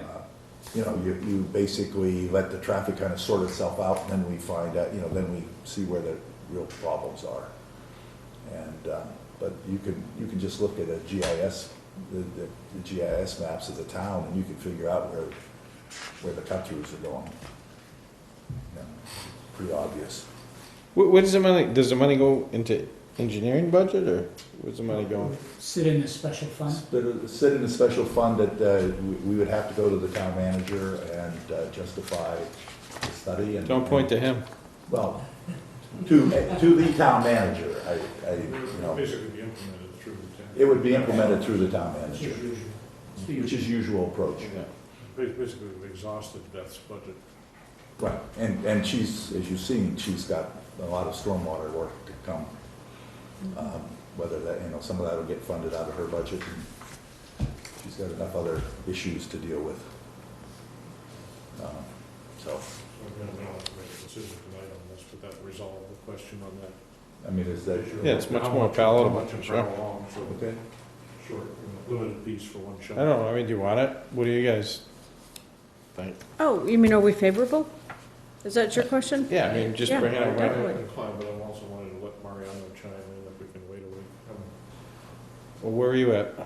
Yeah, I mean, yeah, I think we should wait probably then, if there's no urgency to do it. I mean, it's, Just wondering, Pulse. yeah, my only question is still, if there's a way to kind of tie the funding, to the excise tax here, whereas, clearly if there are, like this year, there's an increase in the excise tax that's unanticipated. You see more people buying more cars, and that's more traffic and more people in town. So it's a direct correlation between, the revenue coming in for, people driving. And so, Yeah, I mean, I would think if this wasn't like an ongoing thing. Right. But it does- that's what I mean. So it's one time doesn't really get us there, Maybe, would you guys be willing to entertain another half sentence in there that says, and look for options for ongoing funding? Yeah. yeah, that's, I mean, That might be, take $5,000, $10,000 out of this, and I don't know whether, or just, that'd be part of the mandate for this one, is you take some time to look at what we could, probably some legal time to figure out what we could. yeah, I don't think that's much. Easily chew it off, and, Oh, I believe it. yeah. I mean, again, I'm much more inclined to support it being a one-time with some real projects and concerns to address it, so that's more inclined to support it under those parameters. And certainly, I have no problem with saying we'd come back with looking at, ongoing funding sources. Yeah, that You would know, be useful too, I because think that if- gets at the question of And lots going to depend how much money on, do we take out of excise, what do we need to do, do we need town meeting approval, I don't know, those would be good. I mean, everything, Yeah. those dollars go into the General cash fund. fund, yeah, so. even parking meter fund, things that are connected to the traffic that's being created, Okay. Yeah, I mean, we certainly can look at that. I know that some of the parking money goes to pay for the parking officers, so. Yes, Some of it definitely. does, yeah. Okay, so I guess my sense of the board tonight is that we're in favor of it, but we'd like to do a formal vote when Mariano has. Okay. And we'll tweak the words and, okay, good. Thank you for all your hard work on that. Thank you. See you later, Bob. So let's cover the couple other short questions we have. Thanks, Jim. It's nice seeing you. So, under Article 4, which is on page 2, this was the sale of, under the grant, general on-premises licenses for sale of beverages without food. So the question was, this would be to, for example, be able to grant a license to Right Lock Farm or the Griffin or other not-for-profit organizations, so that the ones who, give us dozens of applications, one-day permits each year. So the question was, we did two things. We said, we asked Jen how many people apply for more than a handful a year. She said typically no more than a couple, 3 organizations do that are not-profit. So I put in, we should grant no more than 6, and the board can change that if they want to move it up or down. And then we had talked about the question of, can we make those licenses applicable only to not-for-profit organizations? And so that language is in there. So I don't really want to. You're on 5? 4. On 4, Four. section 1. Okay. So the question was, how many of these licenses do we grant, and do we limit them to not-for-profit? Yeah, I think, has town council reviewed this? Yes. Okay, because there are different kinds of nonprofit organizations. Okay, if you want to. Like there's recreation as opposed to like cultural kind of thing, so, and I think what you're probably, I don't want to put words in your mouth, but sort of envisioning is sort of like the Griffin or the farm or, historic. What's or- I always get confused. I mean, would non-profit go in there too as well? I never fully get the. Yeah, it is Not-for-profit. nonprofit. Not-for-profit, I think not-for-profit is a type, and non-profit is what happens in a bad year. No, there's I'll a ask legal Mina. difference. So we'll have, I'll ask Yeah. Mina tomorrow, whether that better needs definition, Jackie. Yeah. Okay. The other thing we did then on Article 5, then, we had the discussion of parks and playgrounds. So Mina suggested under 5, in the middle of the page, under section 21, under 2, he said the select board, he suggested this wording, select board in its capacity as local licensing authority may authorize the consumption and possession of alcoholic beverage in or upon any street, sidewalk, or park to the extent permitted by state law. So we've eliminated playgrounds. He said we should state definitively where we want to, where it's permitted, and then, of course, he said by the state law it would be covered. We're really talking one-day permits here, so that changes. Right, were made. with the local, yep, that's clear, I think. And then I haven't had a chance to look at all the planning things, but I believe that the Article 15 on the Glenwood is the same, Article 116, those are all pretty much the same. I'm sorry to interrupt, but I think it was on this one, section 21, that the part about the police authority to basically confiscate the alcohol was taken out. So I'd want to know what town council thinks of that too, because it might have just been inadvertent. Okay, you can ask me tomorrow morning. Yeah. Are you seeing him, or you're talking to him, or? On, that's, I'm sorry, not Wednesday tomorrow, morning. well, Wednesday morning. Yes. Okay. Yeah, I think it was that one, section 21, I can look it up, but, All right, I think the other things are just generally cleanups. I think all of the 22 Highland ones are blocked together. Although I still would, I should suggest, well, Article 17 on the demolition is now ahead of the land swaps. We want to move it to the, after the land swaps. Yeah. Okay. Just gonna reorder them. that's a good idea. Yeah, that makes sense. I don't think there were any other, Is the article in here about, there was something about, I think, insurance or something? Is that when, I think there was some question whether or not, 258. Yeah, I think we took that. took it out? Okay, not necessary. Mexico on the Ballot. ballot. Okay, oh, ballot. So you're off. Wow, You don't have to okay. argue with it. I'm happy to do any of these other ones, though. Okay. Keep that in mind. And once we update the numbers on Wednesday, we'll put out a task sheet. Okay, Who's the lucky coordinator. right. But I think those are the, those are changes. So, Sound relatively uncontroversial, this town meeting. Should I You actually just say jinxed that? us. You just Yeah. jinxed I us. just jinxed us, Yeah. okay. We're done. We done? So, Mr. Rico, would you like to move that we, That's oh, I'm sorry, the consent agenda. consent. Can you do it without me? Mike, Is you it- wanna do the honors, or do you wanna- Yep. So, So just to make note, I know. okay, that it's, all of the licenses are on the agenda, but also on the, at table, at table, not, right there. okay. All of them are on the at table, There's 2 licenses, but also just to make note that number 1 at the at table is to, make a motion that they can use the Winchester room as the, early voting okay. site. Mr. Chairman, I move that we allow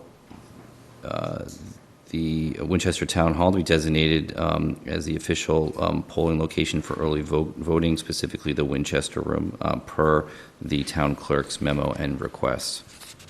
Do I have a second for that? Second. Any question? Otherwise, all in favor, please say aye. Aye. Aye. 301, Mr. Chairman, I move that we approve one-day alcohol and beverage licenses for the following: Brett Henry for Mountain Vernon Cafe, October 14th, 2018, for the Right Lock Farm; Bone Up Brewing Company, October 19th, 2018, at Right Lock Farm; Amy Rinskoff for Right Lock Farm Conservancy, October 5th, 11th, 12th, 13th, and 21, 2018, at Right Lock Farm; Annette Lanigan for Jumelage, October 26th, 2018, at the Sanborn House; Gail Freeman Ackerbloom for Studio on the Common, October 11th, 2018, and Iritza Menjivar for Griffin Museum, October 11th and 25th, 2018. Do we have a second on that? Second. Okay, any further questions? If not, all in favor, please say Aye. aye. Aye. Opposed, nays, ayes have it. Okay. Accept some donations. Oh, did I miss something?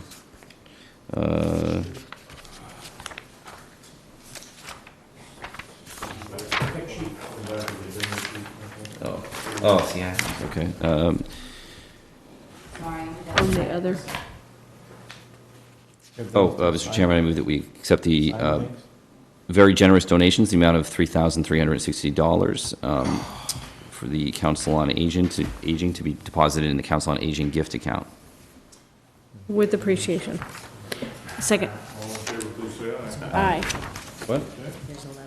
Okay. Everyone there, so if there are no further business, we will, we're gonna try to meet at either 5:36 on Tuesday evening. Actually, I'll sit over Deal here. with the issues, and then we'll meet with the planning board at 7. So, can I have a motion to adjourn? So moved? Six. Second, all in favor, please say aye. Aye. All right. Aye.